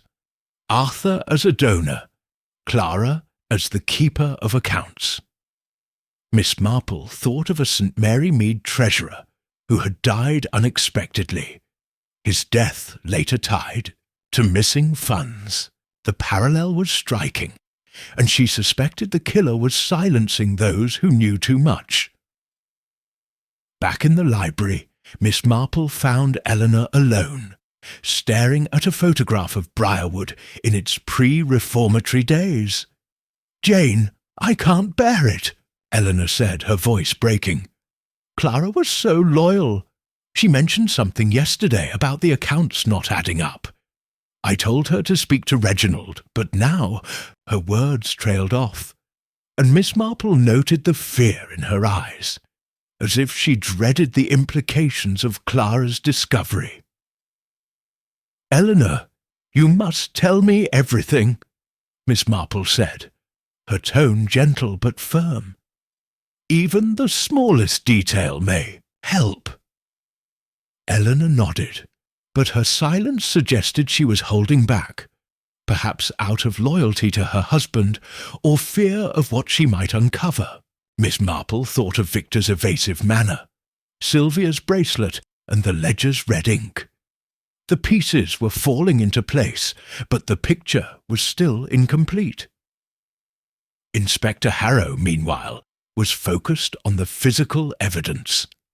He had sent the teacup and ledger to be analysed, but his questions to the staff yielded little. The boys, he reported, were too frightened to be coherent, and the staff's alibis were vague, blurred by the chaos of the play. Miss Marple, however, saw opportunity in the confusion. She approached the stage door, where a boy was sweeping up debris from the performance. A small key, half hidden in the dust, caught her eye. She picked it up, noting its resemblance to the keys used for the office cabinets. In St. Mary Mead, a misplaced key had once unlocked a theft. Here, it might unlock a motive. As evening fell, Miss Marple sat by the library fire, her notebook open. She wrote, "Clara Henshaw, poisoned, cyanide in tea, ledger discrepancies, linked to Arthur's murder? Victor argued with Clara, money involved, key near stage door, access to office, Sylvia's bracelet, Victor's influence." She paused, then added, "Eleanor's silence, protecting whom?" The second death had tightened the web of suspicion, and Miss Marple knew that the killer, whoever they were, was growing bolder. Briarwood Hall, with its shadows and secrets, was a stage for a deadly performance, and she was determined to uncover the final act. Chapter 7. Miss Marple's Observations. The mist that had cloaked Briarwood Hall for 2 days lifted on the third morning, revealing a landscape of stark beauty. Rolling hills framed by skeletal oaks, their leaves a carpet of crimson and gold. Miss Jane Marple, wrapped in her lavender shawl and sturdy tweed coat, stepped out into the gardens, her breath visible in the crisp Devon air. The murders of Arthur Pennington and Clara Henshaw had cast a shadow over the reformatory, and the household was subdued, its usual bustle replaced by a wary silence. Yet Miss Marple's mind was as active as ever, piecing together the fragments of evidence, the sharpened dagger, the cyanide-laced tea, the cryptic note, the ledger's red ink, with the precision of a seamstress stitching a quilt. Her small notebook, tucked into her handbag, was ready to capture the observations that would bring clarity to the chaos. The gardens, once a testament to Briarwood's grandeur, were now overgrown, their rose beds choked with weeds and their paths uneven with moss. Miss Marple walked slowly, her sensible shoes crunching on gravel, her eyes scanning the surroundings for anything amiss. She had learned in St. Mary Mead that gardens often held secrets.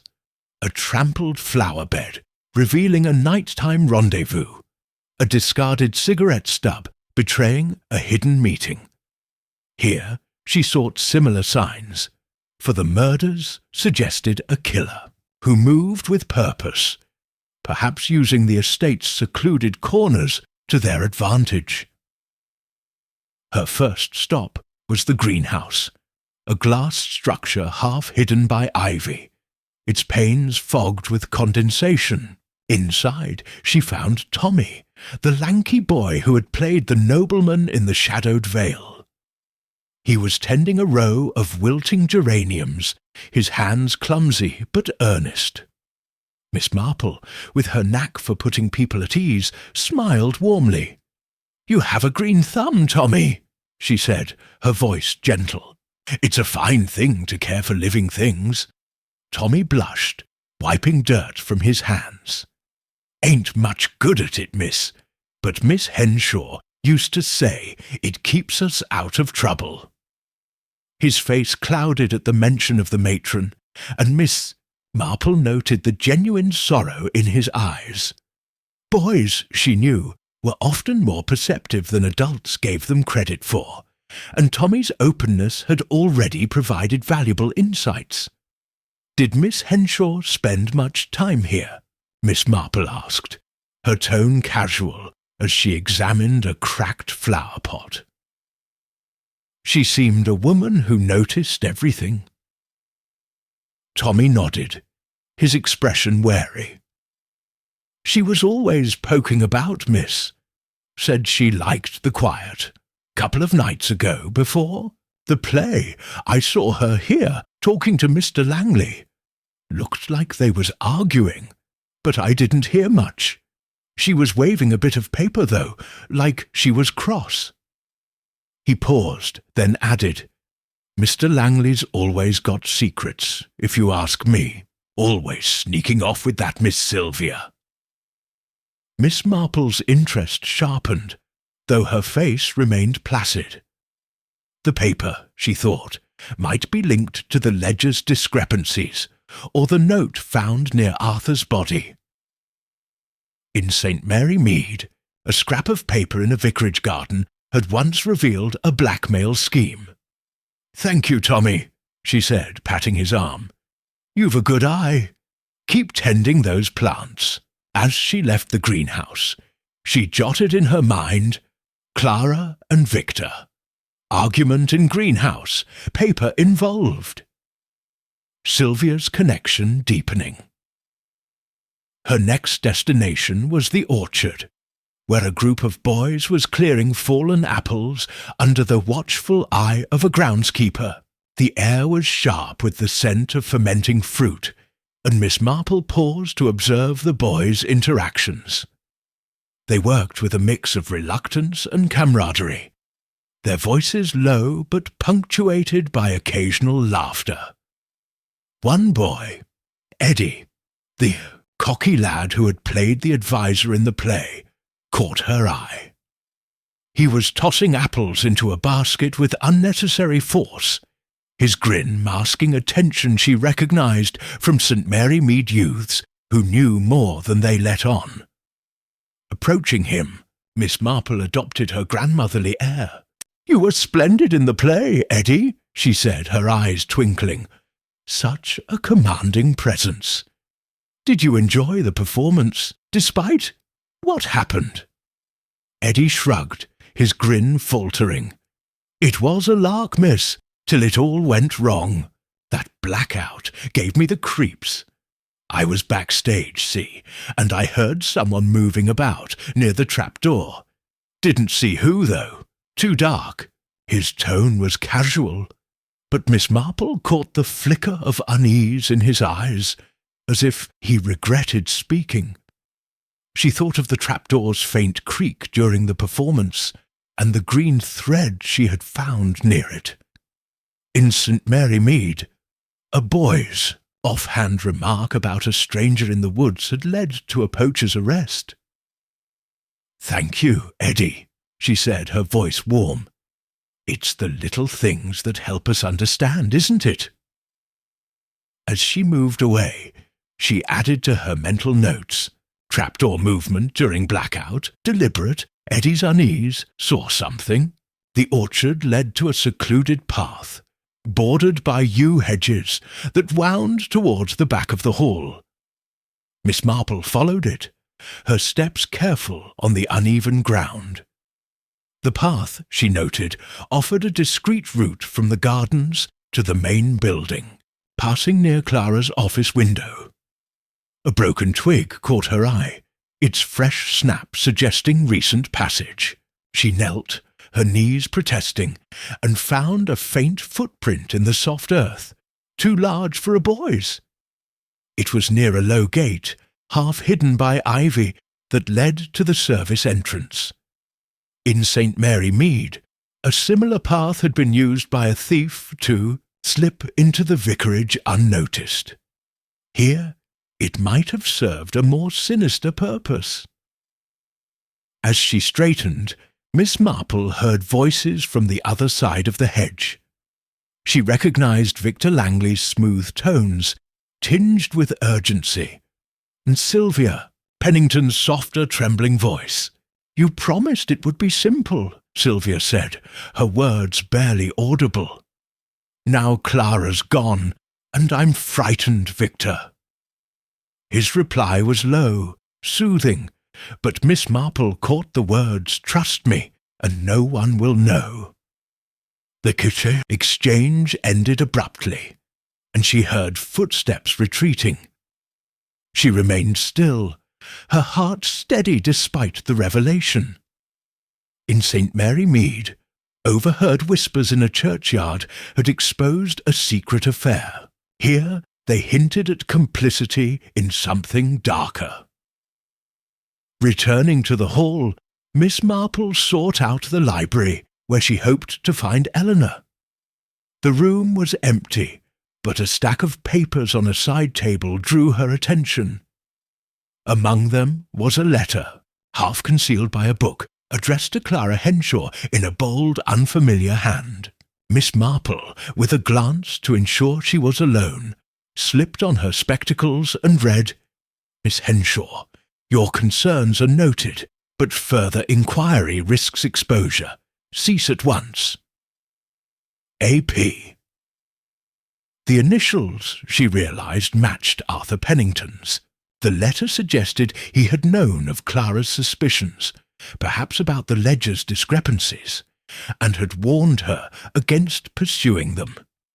In St. Mary Mead, a similar letter had halted a gossip's inquiries, only for the truth to emerge. Later, Miss Marple tucked the letter back, her mind racing.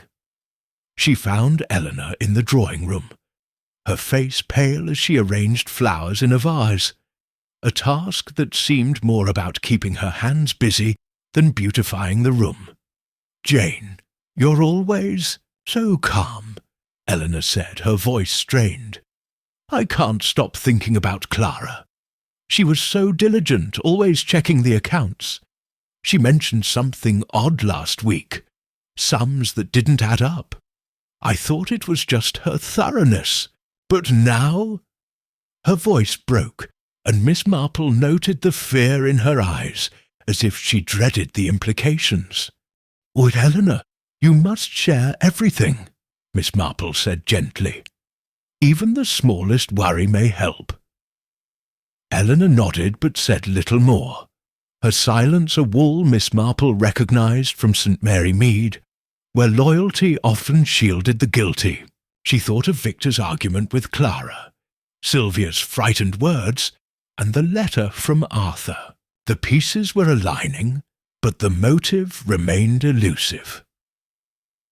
Miss Marple made her way to the ballroom, where Inspector Harrow was re-examining the stage.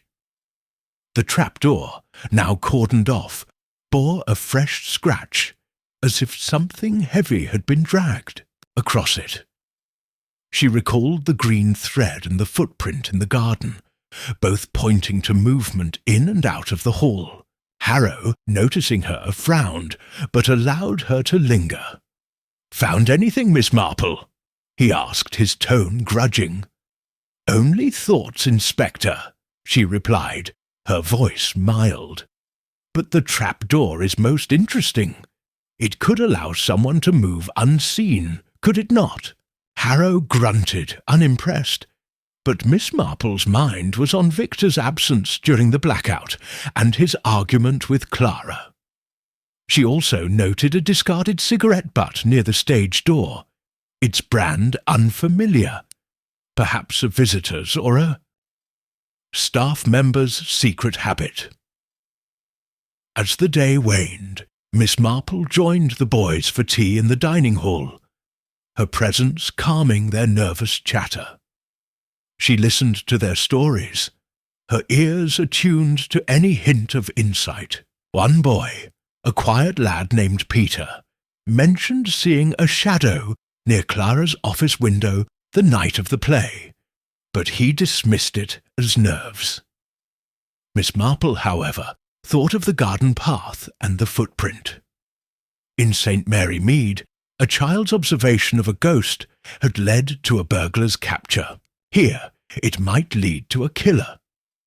Returning to her room, Miss Marple opened her notebook and wrote, "Clara's argument with Victor.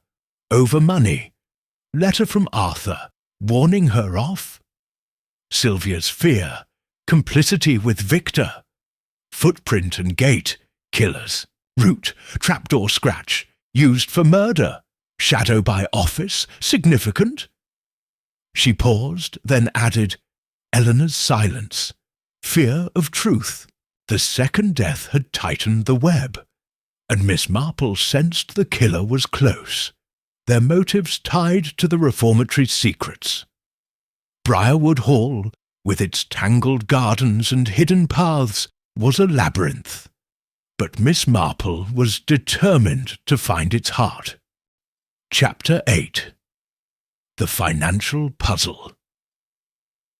The late morning light filtered through the tall windows of Briarwood Hall's library, casting a pale glow over the rows of leather-bound volumes and the polished oak table where Miss Jane Marple sat, her knitting needles idle for once. The murders of Arthur Pennington and Clara Henshaw had plunged the reformatory into a state of uneasy quiet, as if the grand estate held its breath, waiting for the next act in a grim drama. Miss Marple, dressed in her familiar grey tweed with a lavender scarf pinned neatly at her shoulder, sipped tea from a slightly chipped cup, her sharp blue eyes fixed on the puzzle before her.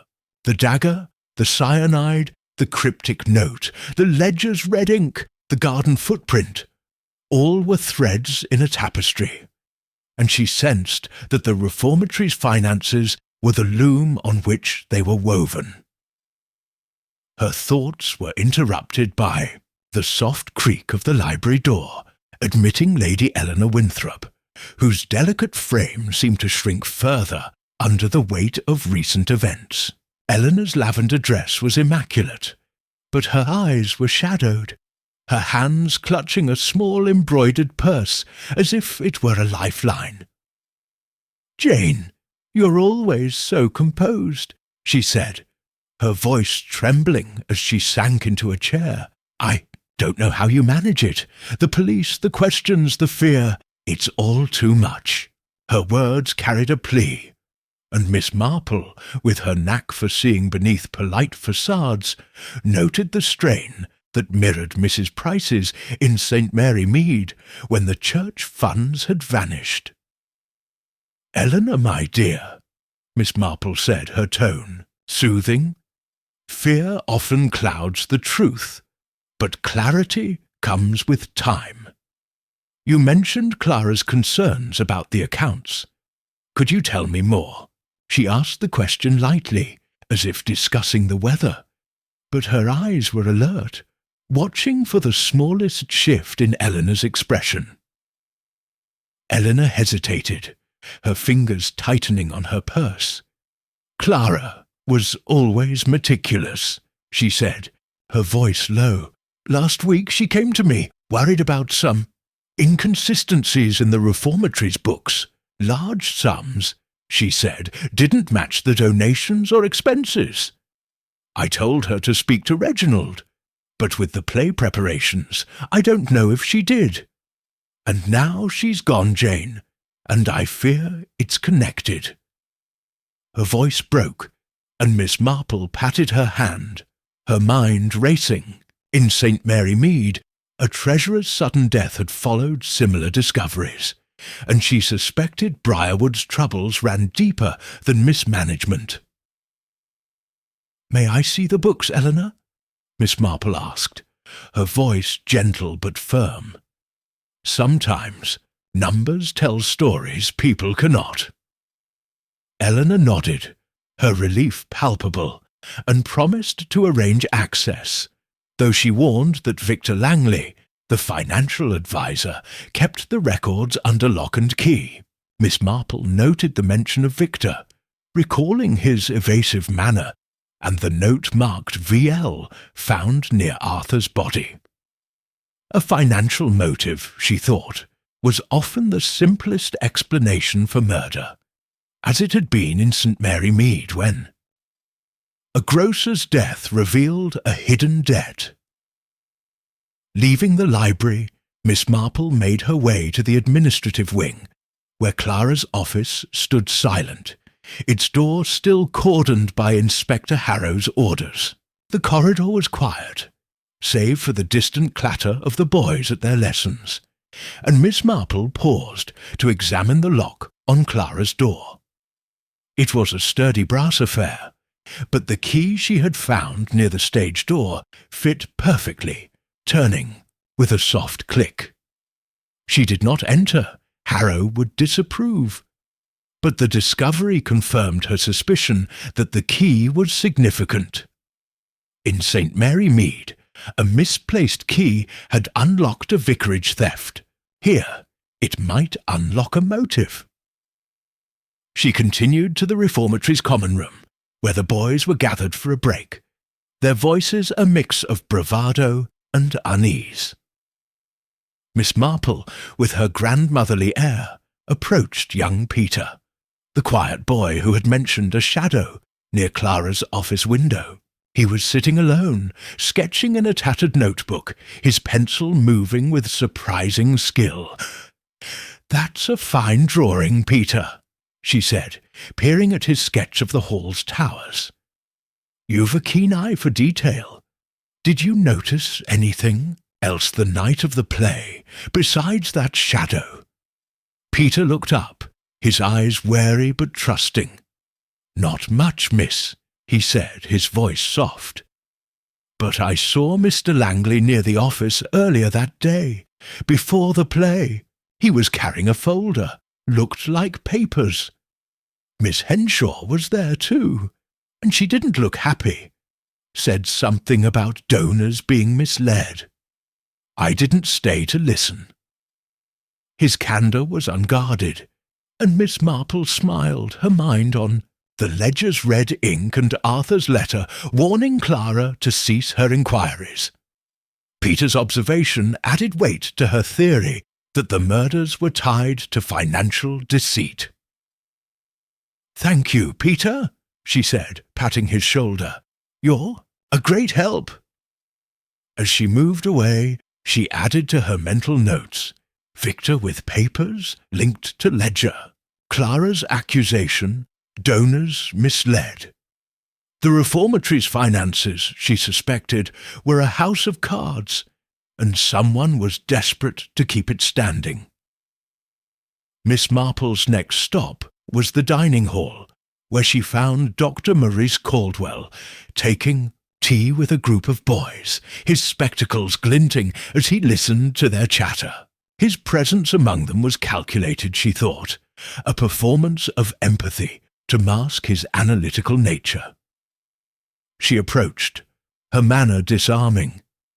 "Dr. Caldwell, you must find the boys' spirits fascinating, even in such troubled times," she said, her voice mild. "Have you learned anything new since the events?" Caldwell's smile was tight, his eyes assessing her. "The boys are resilient, Miss Marple, but fear affects them as it does us all. I was reviewing my notes from the play, purely psychological observations, you understand, when poor Clara was found. I had no idea she was in danger." His tone was smooth, but Miss Marple noted the way his hand tightened on his notebook, as if guarding its contents. In St. Mary Mead, a doctor's guarded manner had hidden a prescription fraud. Here, she wondered, what Caldwell's notes concealed. "Did you notice Mr. Langley that evening?" she asked, her tone conversational. "He seems so busy with the donors." Caldwell's eyes flickered, a brief crack in his composure. "Victor was about as always," he said, his voice clipped. "He was pressing Arthur for more funds, I believe, before the play. Rather insistent, if you ask me." The admission was subtle, but Miss Marple caught the undertone of disapproval. She thanked him and moved on, her mind on Victor's pressure, on Arthur, a possible motive for murder. In the afternoon, Eleanor arranged for Miss Marple to view the financial records, kept in a locked cabinet in Sir Reginald's study. Victor, when informed, was visibly reluctant, claiming the accounts were under audit and not ready for scrutiny. His excuse was plausible, but Miss Marple noted his unease, reminiscent of a St. Mary Mead treasurer who had stalled when asked for the church books. With Eleanor's insistence, Victor produced a single ledger, its pages filled with neat columns but marked with erasures and corrections. Miss Marple, through her spectacles, studied the entries, noting large sums labelled miscellaneous expenses and transfers to an account labelled VL Holdings. The figures were substantial, far exceeding the reformatory's stated needs, and she recalled Clara's red-inked discrepancies. "This is most helpful, Mr. Langley," Miss Marple said, her voice bland. "You must have a great deal of responsibility managing such sums." Victor's smile was strained, his eyes avoiding hers. "It's a complex operation, Miss Marple. Sir Reginald trusts me to keep things in order." His words were smooth, but Miss Marple detected a defensive edge, as if he feared her scrutiny. She thought of the note, midnight, VL, and the letter from Arthur warning Clara. Were the funds being siphoned, and had Arthur and Clara discovered it? As evening approached, Miss Marple wandered to the ballroom, where the stage stood silent, its props packed away. She examined the trapdoor again, noting a faint oil stain on the floor, as if someone had knelt there recently. The stain, she thought, might match the grease smudge near the prop table, suggesting a connection to the murder weapon swap. In St. Mary Mead, a similar stain had led to a gardener's confession of theft. Here, it might point to a killer's movements. She encountered Sylvia Pennington near the ballroom's entrance, her face pale and her emerald dress replaced by a sombre grey one. Sylvia's bracelet, however, still gleamed, its diamonds catching the fading light. "Miss Marple, I can't bear this place any more," Sylvia said, her voice trembling. "First Uncle Arthur, now Miss Henshaw. It's like a curse." Tickum. Eyes were red, but Miss Marple noted a flicker of calculation, as if her grief was partly staged. In St. Mary Mead, a young woman's tears had once masked her role in a deception. "You must be very shaken, my dear," Miss Marple said, her tone sympathetic. "Did you know Miss Henshaw well?" Sylvia shook her head, but her fingers tightened on the bracelet, and Miss Marple wondered if it was a gift from Victor, tying her to the financial puzzle. "Not really," Sylvia said. "She was always busy with her papers. I saw her with Mr. Langley once, though, looking cross. I didn't think much of it then." Her words were vague, but Miss Marple sensed she was holding back, perhaps out of fear or loyalty. Returning to her room, Miss Marple sat by the window, watching the hills darken under the gathering clouds. The financial irregularities, she thought, were the key to the murders. Arthur, a donor, had likely suspected fraud, as had Clara, the meticulous matron. Their deaths were no coincidence, but the killer's identity remained elusive. Victor's role was central, but was he the mastermind, or a pawn? Sylvia's involvement, Caldwell's detachment, Eleanor's silence, all were pieces in a complex game. Opening her notebook, Miss Marple wrote, "Ledger discrepancies, funds to VL Holdings. Victor's pressure on Arthur, motive? Clara's suspicions, silenced. Sylvia's bracelet, Victor's gift, oil stain by trapdoor, linked to murder." She paused, then added, "Eleanor's fear, financial ruin imminent." The puzzle was taking shape, and Miss Marple knew that the next clue would bring her closer to the truth. Briarwood Hall, with its secrets, hidden in ledgers and shadows, was a stage for a deadly reckoning, and she was determined to see it through. Chapter 9. A Theatrical Motive. The afternoon sun cast long shadows across Briarwood Hall's ballroom, where the second rehearsal of The Shadowed Veil was underway. A sombre affair overshadowed by the murders of Arthur Pennington and Clara Henshaw. Miss Jane Marple sat in the back row, her grey tweed skirt smoothed neatly, her lavender shawl draped over her shoulders against the chill of the cavernous room. The gas lamps hissed softly, their flickering light illuminating the stage where the boys of the reformatory struggled through their lines, their voices muted by the weight of recent events. Miss Marple's knitting lay untouched in her lap, her sharp blue eyes scanning the scene with the quiet intensity of a village gossip, piecing together a scandal. Her small notebook, tucked into her handbag, awaited the fresh observations she was certain this rehearsal would yield, for she sensed that the play itself held clues to the murders, its themes of betrayal and hidden identities mirroring the secrets of Briarwood. The ballroom, with its faded velvet curtains and scuffed parquet floor, seemed to hold its breath, the air thick with unspoken tensions. The murders had disrupted the reformatory's routine, yet Lady Eleanor Winthrop had insisted on continuing the rehearsals, arguing that the boys needed structure amid the chaos. Miss Marple, however, suspected Eleanor's decision was driven by a deeper need to maintain appearances, perhaps, or to distract from the financial irregularities she had glimpsed in the ledger.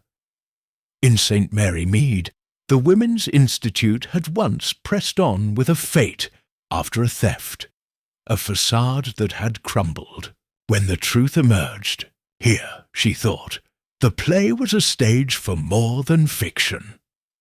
The boys moved stiffly through the second act, their costumes, tattered cloaks and painted masks, lending an eerie quality to the performance. Tommy, the lanky boy who had played the nobleman, delivered his lines with less confidence than before, his eyes darting to the audience as if expecting another interruption. Eddie, the cocky lad cast as the treacherous adviser, seemed subdued, his usual swagger replaced by a wariness that Miss Marple noted with interest. The script, which she had studied in her room, revolved around a nobleman betrayed by his confidant during a masked ball, a plot that echoed the real-life betrayals she suspected at Briarwood. The parallel was striking, and she wondered if the killer had chosen the play's blackout deliberately, using its chaos to mask their crime. Lady Eleanor stood near the stage, her delicate frame swathed in a pale blue dress, her hands clasped tightly as she directed the boys. Her face was drawn, her eyes shadowed by sleeplessness, and Miss Marple noted the way she avoided looking at Victor Langley, who lounged near the prop table, his sleek suit a stark contrast to the boys' ragged costumes. Victor's presence was ostensibly to oversee the fundraiser's logistics, but his distracted air suggested other concerns.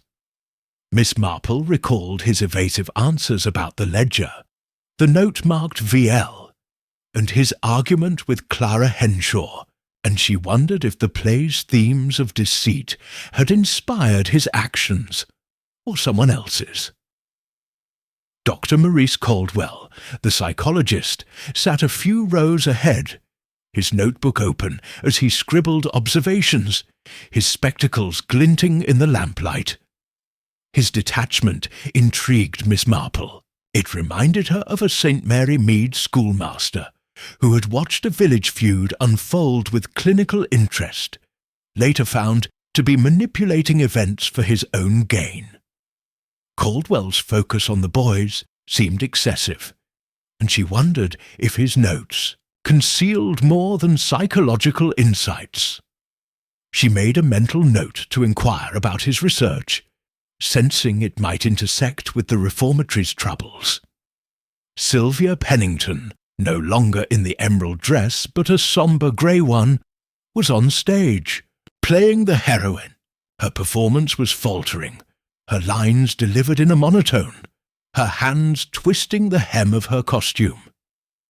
The diamond bracelet still gleamed on her wrist, a detail Miss Marple found increasingly significant. Sylvia's nervous glances toward Victor suggested a connection deeper than mere acquaintance, and Miss Marple recalled the overheard conversation in the garden, Sylvia's fear, Victor's soothing promises. In St. Mary Mead, a young woman's expensive gift had once revealed an illicit affair. Here, it might point to complicity in a darker scheme.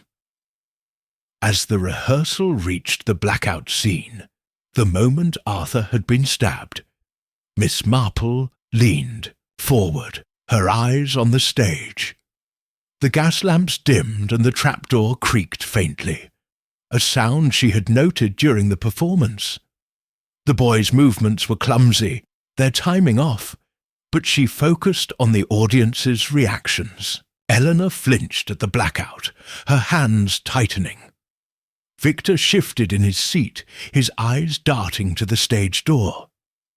Caldwell's pen paused, then resumed, as if noting something specific. The scene passed without incident, but Miss Marple's mind was on the trapdoor's potential, its silent operation a perfect tool for a killer's escape. After the scene, Miss Marple rose, her steps light as she approached the stage under the pretense of admiring the scenery. The painted flats, depicting a moonlit garden, were propped against the wall, and she noticed a small tear in one, as if caught on something sharp. Nearby, the prop table held a collection of items, masks, cloaks, a single blunt sword, and Miss Marple noted a faint smudge of chalk on the table's edge, possibly from a hurried hand. In St. Mary Mead, a chalk mark on a fence had led to a smuggler's cache. Here, it might indicate a killer's carelessness. She lingered near the trapdoor, pretending to adjust her shawl, and examined the floor. The oil stain she had seen previously was joined by a new mark, a faint scratch, as if a heavy object had been dragged. She recalled the sharpened dagger, the grease smudge near the prop table, and the green thread near the trapdoor, and wondered if the killer had used this route to swap the weapon. Kneeling carefully, she found a tiny bead, glass and iridescent, caught in a crack. It was out of place among the props, and she tucked it into her handkerchief, her mind on Sylvia's glittering bracelet. Could it be a match? Miss Marple returned to her seat as the rehearsal continued, her thoughts on the play's plot. The nobleman's betrayal by his adviser, revealed during a masked ball, mirrored the dynamics at Briarwood. Arthur, a donor, betrayed by someone close, Clara, silenced for her suspicions. The play's climax, where the adviser's deceit was exposed, felt like a warning, as if the killer had drawn inspiration from its narrative. In St. Mary Mead, a village pageant had once unmasked a thief when a prop was stolen. Here, the play might be unmasking a murderer. During a break, Miss Marple approached Tommy, who was sipping water backstage, his face flushed from the effort of performing. "You're doing well, Tommy, despite everything," she said, her tone grandmotherly. "The play's story is quite compelling, isn't it? All that talk of betrayal. Did you ever hear Mr. Langley or Miss Sylvia discuss it?"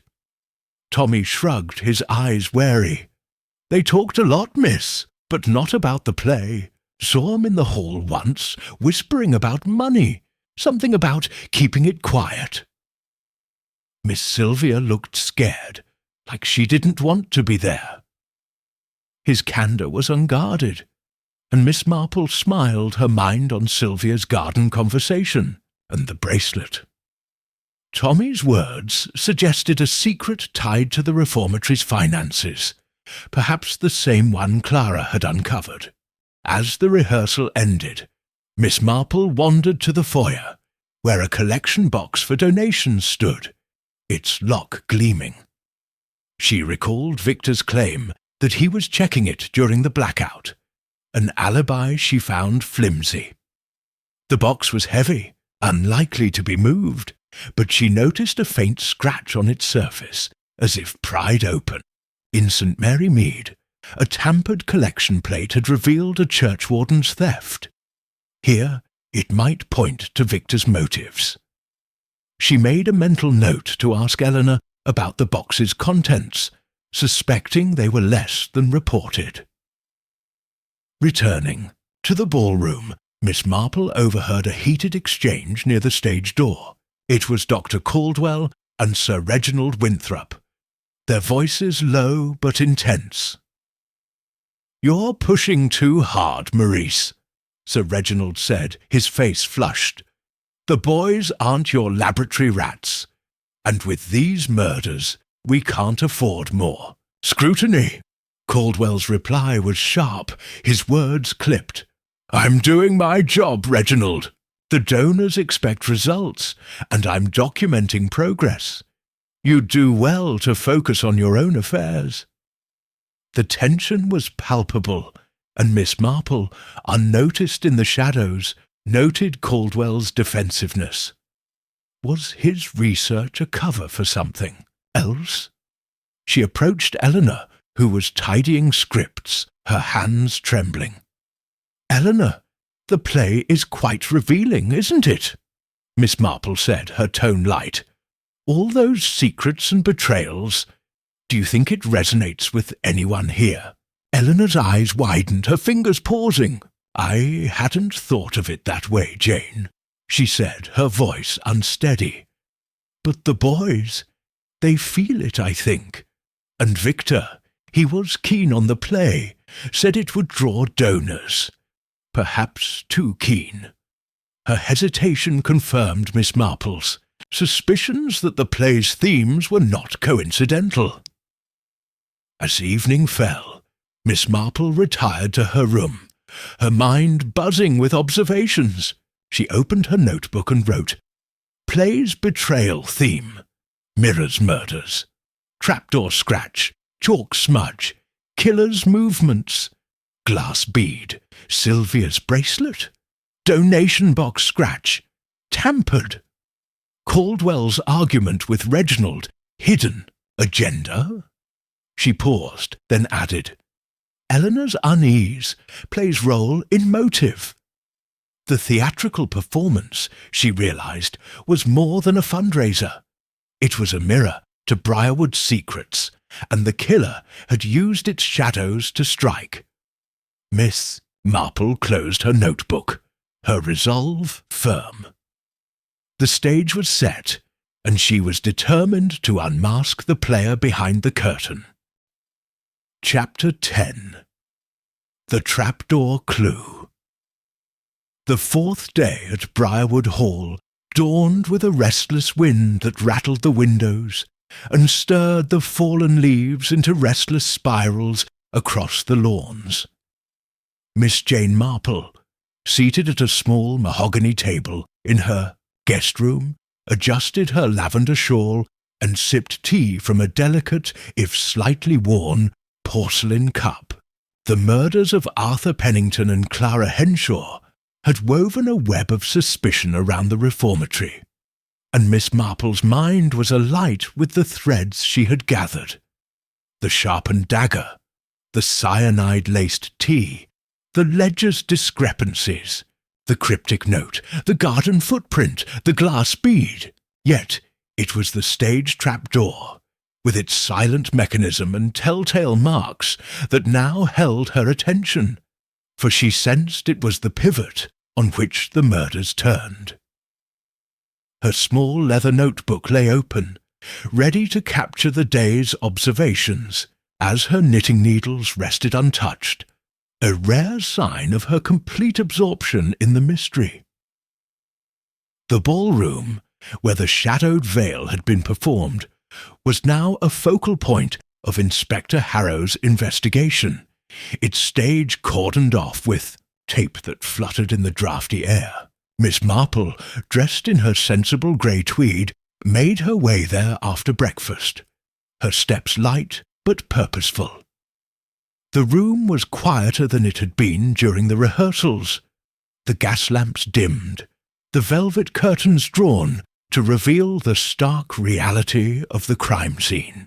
The murders had silenced the usual bustle of the reformatory, and the boys, when not in lessons, moved with a subdued wariness, their eyes darting as if expecting another tragedy.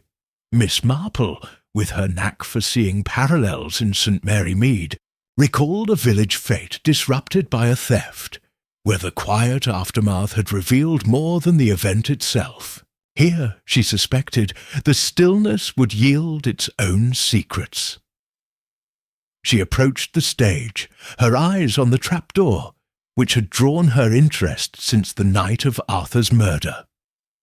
Its hinges, well-oiled and silent, suggested deliberate maintenance, and the faint scratches and oil stains she had noted earlier hinted at recent use beyond the play's requirements. Kneeling carefully, her knees protesting the cold floor, she examined the trapdoor's edge, where a new clue caught her eye. A tiny splinter of wood, freshly broken, lodged in the seam. It was not the green thread or the glass bead she had found before, but a different marker, suggesting someone had opened the trapdoor hastily, perhaps under cover of the blackout. In St. Mary Mead, a splintered gate had once betrayed a poacher's escape. Here, it might point to a killer's path. Miss Marple rose, brushing her skirt, and tested the trapdoor's mechanism, lifting it with a gentle tug. It moved soundlessly, revealing a narrow ladder descending to a dusty crawlspace beneath the stage. The space was cramped, lined with cobwebs and old props, but a clear path led to a service door at the back of the hall, near the garden path she had explored earlier. She noted a faint scuff mark on the ladder, as if a shoe had grazed it, and a smudge of dirt on the crawlspace floor, matching the soil from the garden. The connection was clear. The trapdoor offered a hidden route, allowing someone to move unseen during the play's blackout, perhaps to swap the dagger or escape after striking Arthur. Her inspection was interrupted by the arrival of Inspector Harrow, his moustache bristling with impatience. "Miss Marple, you're poking about again," he said, his tone a mix of irritation and grudging respect. "I found anything worth my time?" His heavy boots echoed on the parquet, and Miss Marple smiled blandly, her eyes twinkling with the innocence that had disarmed many a sceptic in St. Mary Mead. "Only a thought, Inspector," she replied, her chaude voice mild. "This trapdoor is quite ingenious, isn't it? A clever way to come and go unnoticed. Have you considered who might have known its workings?" Harrow grunted, his eyes narrowing, but he nodded, signalling his constable to note the trapdoor's significance. Miss Marple, careful not to overstep, pointed to the splinter. "And this, Inspector? Fresh, I think. Someone was in a hurry, perhaps." Harrow examined the splinter, his brow furrowing, and muttered about sending it for analysis. Miss Marple, satisfied, stepped back, her mind on the trapdoor's implications. The killer, she thought, had used the blackout to their advantage, slipping through the trapdoor to strike Arthur, and perhaps later to reach Clara's office. The dirt smudge and the garden footprint suggested a route that connected the stage to the service entrance, bypassing the crowded ballroom. In St. Mary Mead, a hidden path behind the vicarage had once concealed a thief's movements. Here, it might conceal a murderer's. Leaving the ballroom, Miss Marple wandered to the service entrance, a narrow door tucked behind a screen of ivy. The lock was old but intact, and she noted a faint scratch on the keyhole, as if it had been forced. The key she had found near the stage door, she realized, might fit this lock as well, offering access to both Clara's office and the crawl space. She tested it, and the lock turned with a soft click, confirming her suspicion. The discovery was significant, and she tucked the key into her handkerchief, intending to show it to Harrow later. In St. Mary Mead, a similar key had unlocked a shed containing stolen goods. Here, it might unlock the truth. Her next stop was the boys' dormitory, where she found young Peter, the quiet artist, polishing boots under the supervision of a stern housemaster.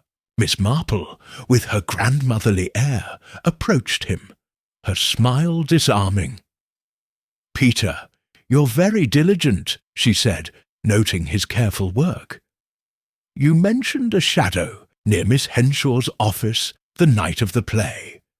Did you ever see anyone near the service entrance, perhaps? It's such a quiet spot." Peter hesitated, his eyes flicking to the housemaster, then back to Miss Marple.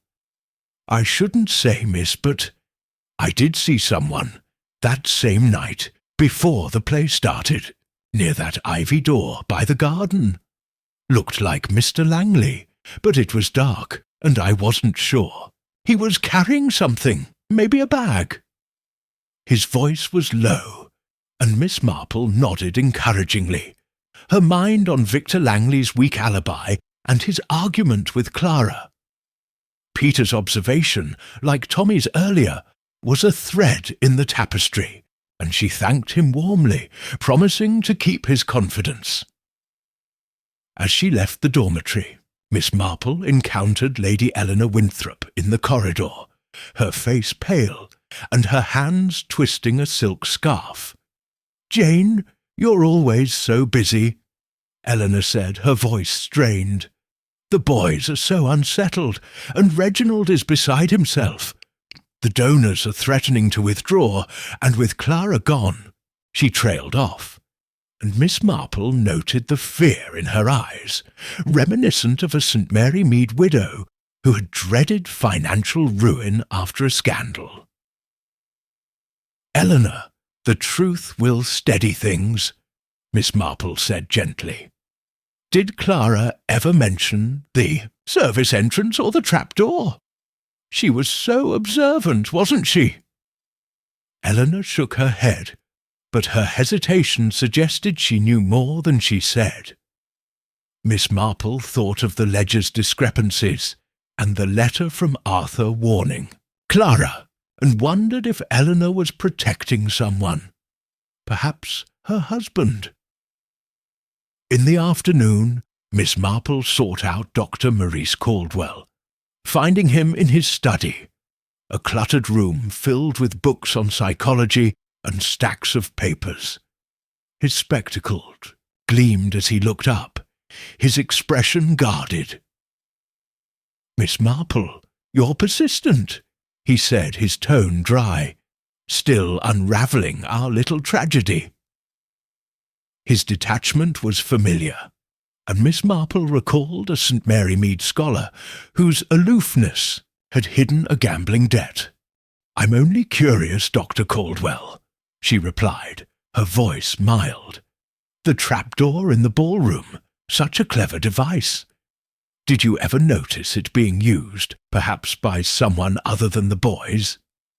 Caldwell's pen paused, his eyes narrowing. "It's part of the play's mechanics," he said. "I focus on the boys' minds, not stagecraft." But Victor was always fussing with the props, making sure everything was perfect for the donors. His tone was neutral, but Miss Marple caught a hint of disdain, as if he mistrusted Victor's motives. Leaving the study, Miss Marple encountered Sylvia Pennington in the garden, her grey dress blending with the mist. Sylvia's bracelet caught the light, and Miss Marple noted its similarity to the glass bead from the trapdoor. "Sylvia, my dear, you look troubled," she said, her tone sympathetic. "The play must be difficult to continue after all that's happened." Sylvia's eyes filled with tears, but her response was guarded. "It's awful, Miss Marple. I just want to leave, but Victor says we must stay, for the reformatory's sake." Her mention of Victor, coupled with her fear, confirmed Miss Marple's suspicions of their connection. As evening fell, Miss Marple returned to the ballroom, where a lone boy was sweeping the stage. She noticed a discarded programme near the prop table, its cover smudged with ink. Picking it up, she saw a handwritten note inside. "Check the trapdoor, V." The initial, she thought, matched Victor's, and the note suggested he had been aware of the trapdoor's significance. In St. Mary Mead, a scribbled note in a hymn book had revealed a rendezvous. Here, it might reveal a plan.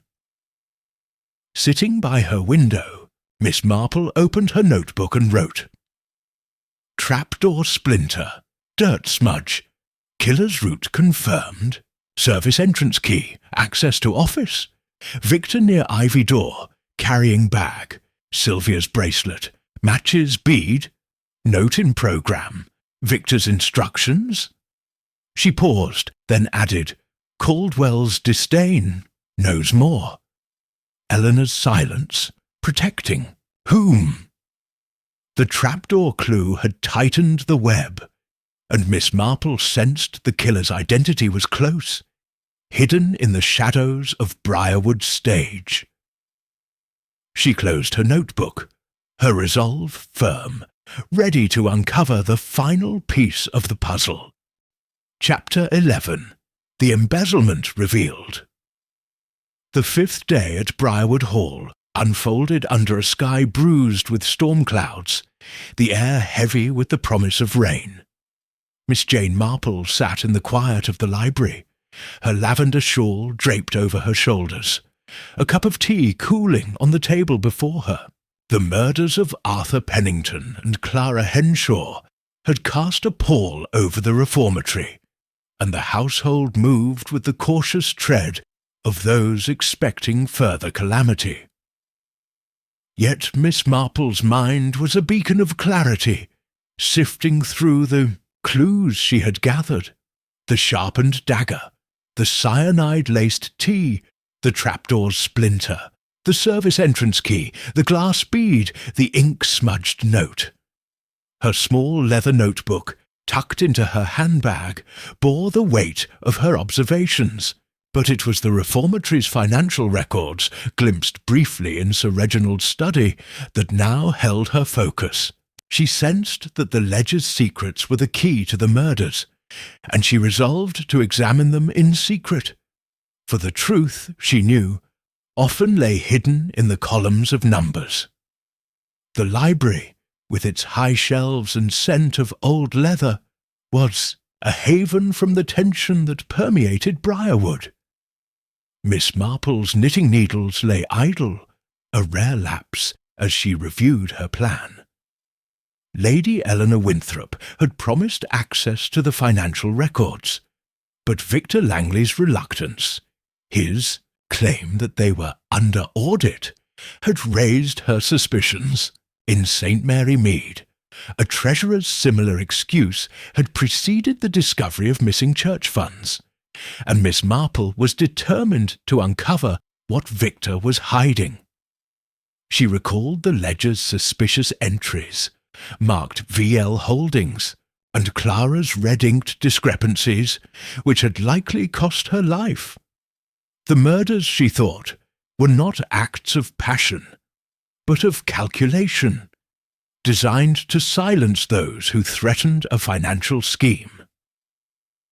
Her reflections were interrupted by the soft tread of footsteps, and Eleanor entered, her pale blue dress accentuating her fragile appearance. Her eyes were shadowed, her hands clutching a small velvet reticule, as if it anchored her against the storm within. "Jane, you're always so serene," she said, her voice trembling as she took a seat. "I've spoken to Reginald about the accounts. He's agreed to let you see them, but Victor insists on being present.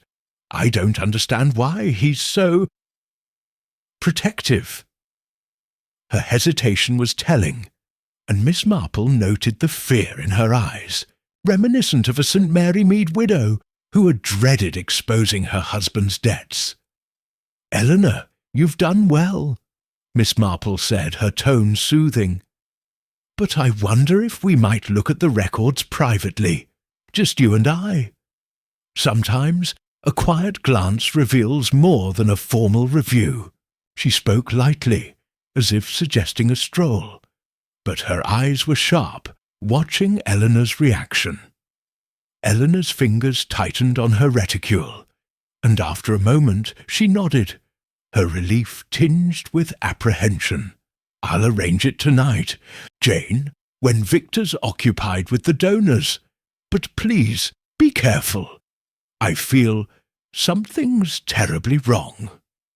Miss Marple patted her hand, her mind on Victor's evasiveness and the letter from Arthur warning Clara to cease her inquiries. Eleanor's fear, she thought, was not just for the reformatory's future, but for what the accounts might reveal about someone close, perhaps Sir Reginald himself. She recalled a St. Mary Mead case where a vicar's wife had protected her husband's reputation only for the truth to unravel a deeper scandal. Here the stakes were higher, and Miss Marple resolved to tread carefully. After tea, Miss Marple made her way to the administrative wing, where the air was thick with the scent of ink and paper.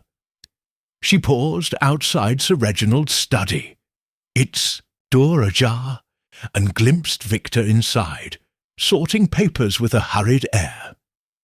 His sleek suit was slightly rumpled, a rare lapse, and Miss Marple noted the tension in his posture, as if he feared discovery.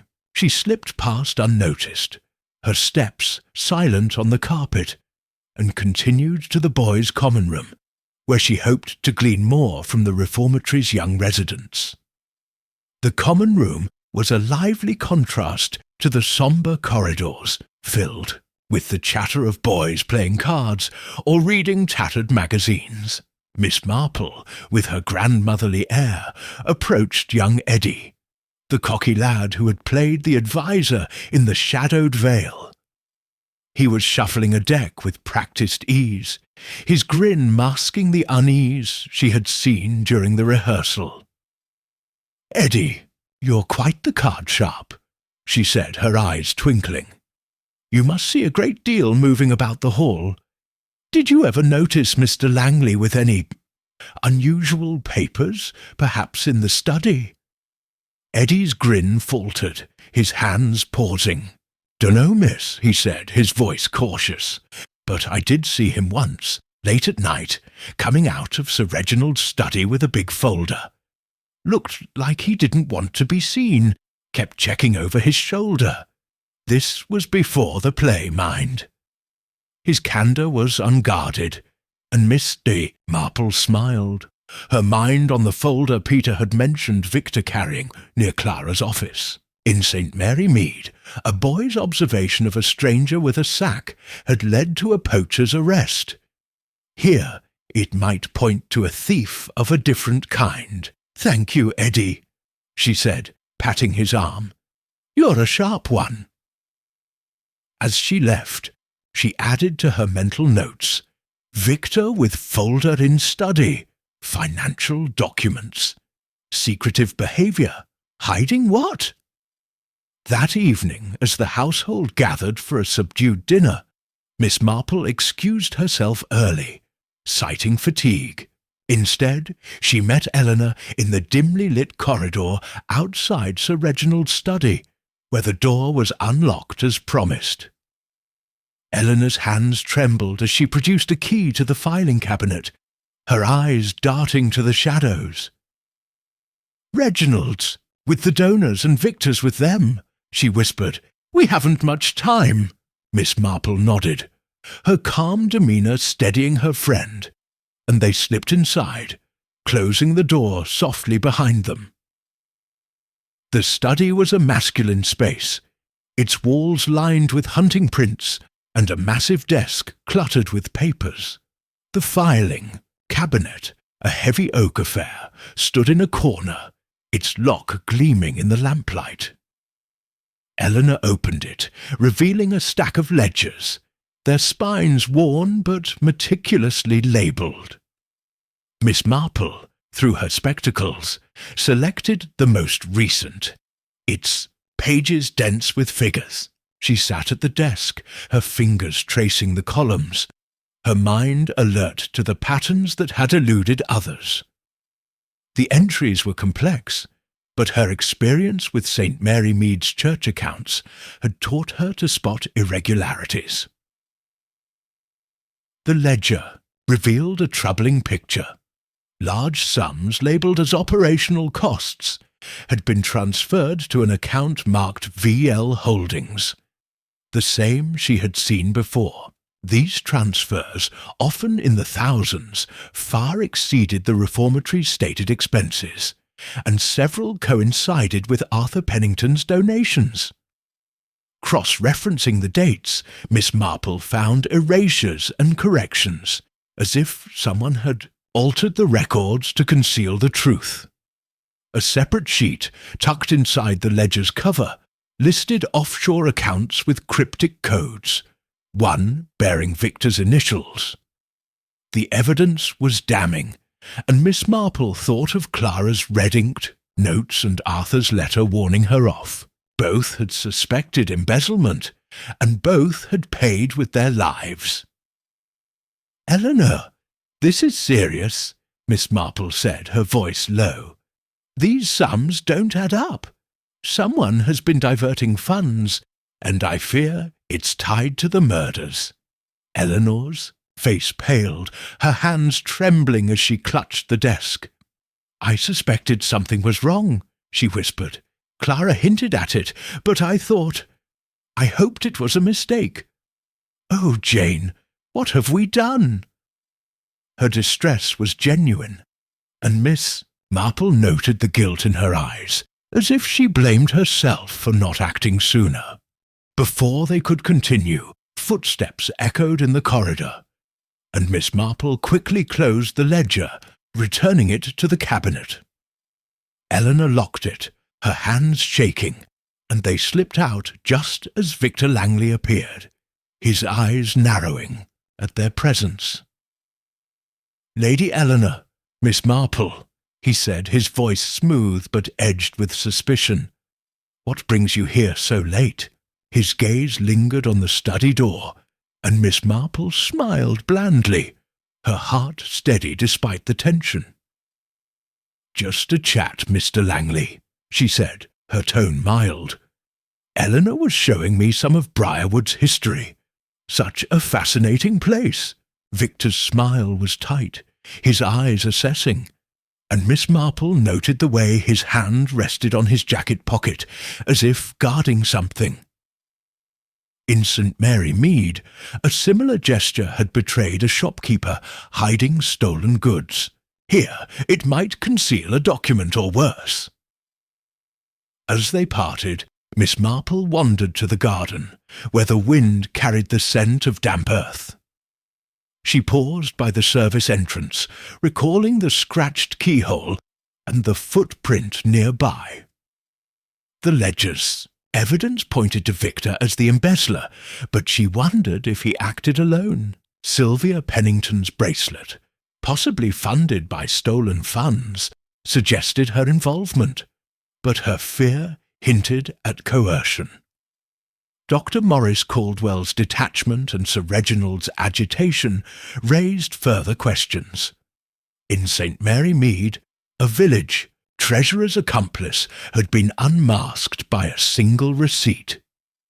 Here, the accomplice might be closer than she thought. She encountered young Peter in the garden, sketching the hall's towers in the fading light. "Peter, you're quite the artist," she said, her tone warm. "Did you ever see Mr. Langley with any papers in the garden, perhaps near this entrance?" Peter hesitated, then nodded. "Once, miss, a few days ago. He was burning something, looked like letters. Didn't want anyone to see, kept looking around." His observation was a new thread, and Miss Marple thanked him, her mind on the possibility of destroyed evidence. Returning to her room, Miss Marple sat by the window, watching the storm clouds gather. The embezzlement was clear, but the killer's identity remained elusive. Victor was the likely culprit, but his charm suggested a manipulator, not a lone actor. She opened her notebook and wrote, "Ledger confirms embezzlement. VL Holdings, offshore accounts, Victor's folder, stolen funds, burned papers, destroying evidence, Sylvia's involvement, coerced or complicit." She paused, then added, "Eleanor's guilt. Knows more?" The financial puzzle was solved, but the human puzzle remained, and Miss Marple was determined to fit the final pieces together. Chapter 12. The Final Act. The evening of the 5th day at Briarwood Hall was cloaked in a restless hush.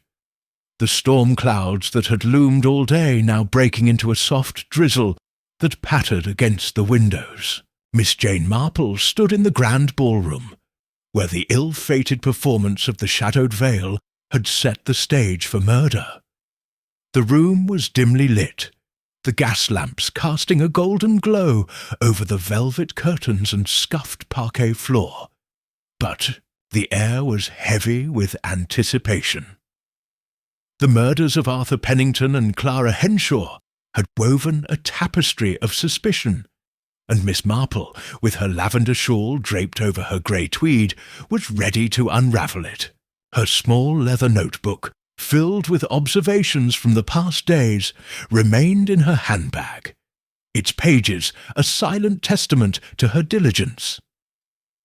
Tonight she would gather the household to reveal the truth, for she had pieced together the clues.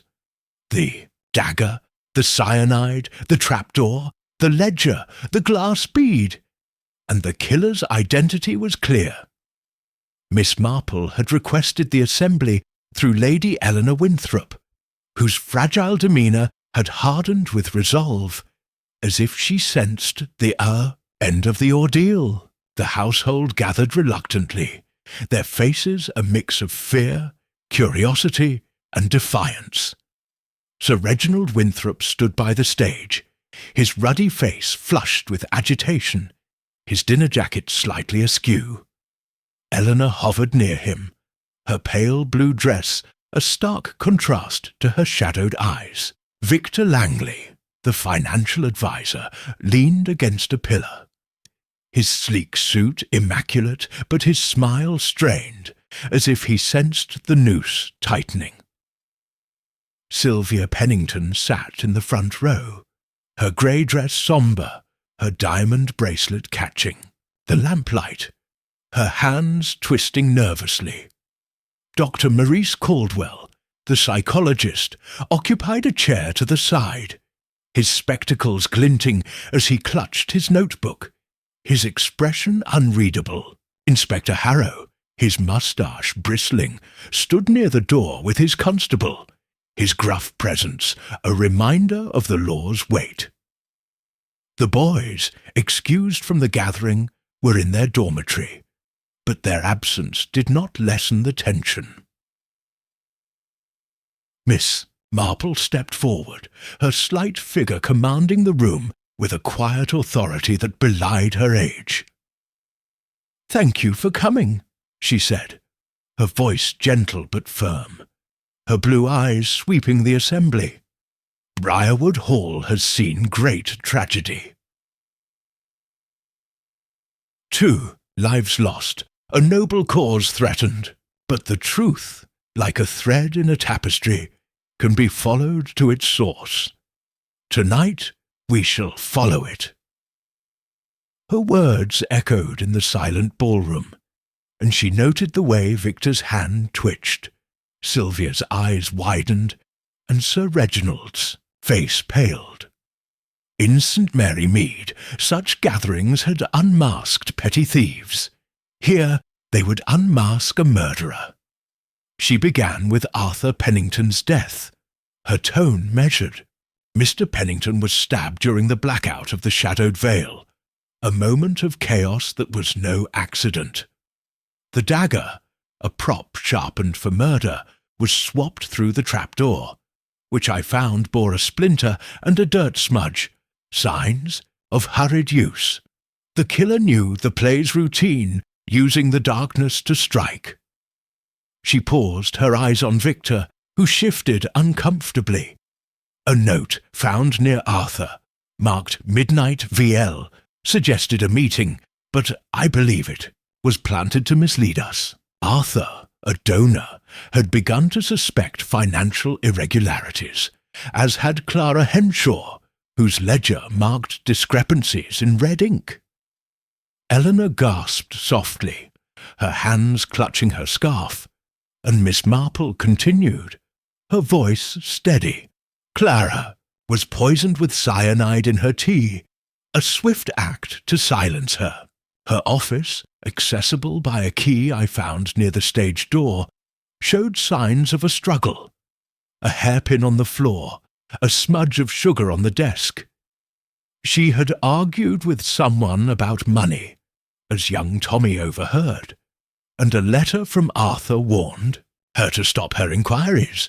Both deaths, you see, were linked to the reformatory's finances. She glanced at Sir Reginald, whose agitation was palpable, and noted his quick glance at Victor, as if seeking reassurance. Miss Marple turned to the ledger, her tone grave. With Eleanor's help, I examined the financial records in secret. They revealed large sums diverted to an account labelled VL Holdings, far exceeding Briarwood's needs. These transfers coincided with Arthur's donations, and erasures suggested tampering. Clara's red ink pointed to the same truth. Someone was embezzling funds, using the reformatory as a front. Victor's smile faded, his eyes darting to the door, and Miss Marple pressed on. The evidence points to Victor Langley, whose initials mark the account and the note. His absence during the blackout, his argument with Clara, his secretive handling of papers, all suggest his guilt. A murmur rippled through the room, and Victor stepped forward, his voice smooth but edged with panic. "This is absurd, Miss Marple. I managed the funds, yes, but for the reformatory's benefit. You've no proof I killed anyone." His charm was faltering, and Miss Marple noted the sweat on his brow, reminiscent of a St. Mary Mead shopkeeper caught in a lie. "Proof, Mr. Langley, lies in the details," she said, her voice calm. The trapdoor's splinter and dirt smudge matched the garden path soil, where a footprint was found near the service entrance. The key I discovered fits both Clara's office and that entrance, suggesting your route. A glass bead matching Sylvia's bracelet was found near the trapdoor, and young Peter saw you burning papers, perhaps evidence of your scheme. Sylvia gasped, her hands covering the bracelet, and Miss Marple's eyes softened. Sylvia, my dear, you were drawn into this, weren't you? Your fear, your whispered words to Victor in the garden, they betray your complicity, but not your intent to kill. Sylvia's tears spilled over, her voice breaking. I didn't know, Miss Marple. Victor said the money was for us, for a future together. I never meant for anyone to die. Her confession hung in the air, and Victor's face hardened, his charm collapsing. Miss Marple turned to him, her gaze unwavering. You used Sylvia, Mr. Langley, as you used the reformatory. Arthur suspected your theft, as did Clara, and you silenced them to protect your scheme. Inspector Harrow stepped forward, his hand on his notebook, but Miss Marple raised a hand, her voice cutting through the tension. There is more, Inspector. Victor's actions were bold, but he was not alone in his knowledge. Dr. Caldwell, your notebook holds more than psychological observations, does it not? Caldwell's spectacles flashed, his composure cracking. You noted Victor's pressure on Arthur, his secretive meetings, yet you said nothing, perhaps hoping to use the knowledge for your own ends. Caldwell's silence was damning, and Miss Marple thought of a St. Mary Mead scholar who had blackmailed a thief for silence. She turned to Sir Reginald, her tone gentle but firm. Sir Reginald, your fervour for the reformatory blinded you to Victor's deceit. You trusted him, as Eleanor feared you did, and her silence was to protect you from ruin. But the truth cannot be hidden. Sir Reginald's shoulders sagged, his voice hoarse. I trusted him, Miss Marple. I thought he was saving us. Eleanor's sob broke the silence, and Miss Marple patted her hand, her empathy genuine. Finally, she addressed Victor, her voice steady. You planned Arthur's murder meticulously, using the trapdoor to swap the dagger, the blackout to strike. Clara's suspicions grew, and you poisoned her tea, slipping cyanide from the greenhouse supplies, which Peter saw you near. Your burned papers, your tampered donation box, all were attempts to cover your tracks. But the smallest things betray us, Mr. Langley, as they did in my village. Victor's face contorted, and he lunged toward the door. But Harrow's constable was swift, restraining him. Confess, Mr. Langley, Miss Marple said, her voice quiet but piercing. You cannot outrun the truth. Victor's defiance crumbled, his voice a snarl. I did it for the money, yes. Arthur was nosy, Clara worse. They'd have ruined everything. Sylvia was just a means to an end. His words were venomous, and Sylvia's sobs grew louder, Eleanor comforting her as Harrow handcuffed Victor. The room was silent, the weight of the revelation settling like dust. Harrow, his gruffness softened by respect, nodded to Miss Marple. You've a sharp mind, ma'am. We'll take it from here. The household dispersed, their faces a mix of relief and sorrow, and Miss Marple remained by the stage, her eyes on the trapdoor. In St. Mary Mead, the unmasking of a thief had restored peace to the village. Here, it had saved a reformatory from ruin, though at great cost. As she walked to her room, the rain now a steady drumbeat, Miss Marple reflected on the masks people wore. Victor's charm, Sylvia's innocence, Caldwell's detachment. The play with its themes of betrayal had been a mirror, and she had seen through its shadows. Opening her notebook, she wrote, Victor Langley, embezzler and murderer, undone by trapdoor, bead key, Sylvia, complicit but unwitting, Caldwell, silent observer, Eleanor and Reginald, blinded by trust. She paused, then added, Truth, like a play, reveals all in the final act. Closing the book, she gazed out at the rain-swept hills, her mind already turning to her return to St. Mary Mead, where new stories awaited.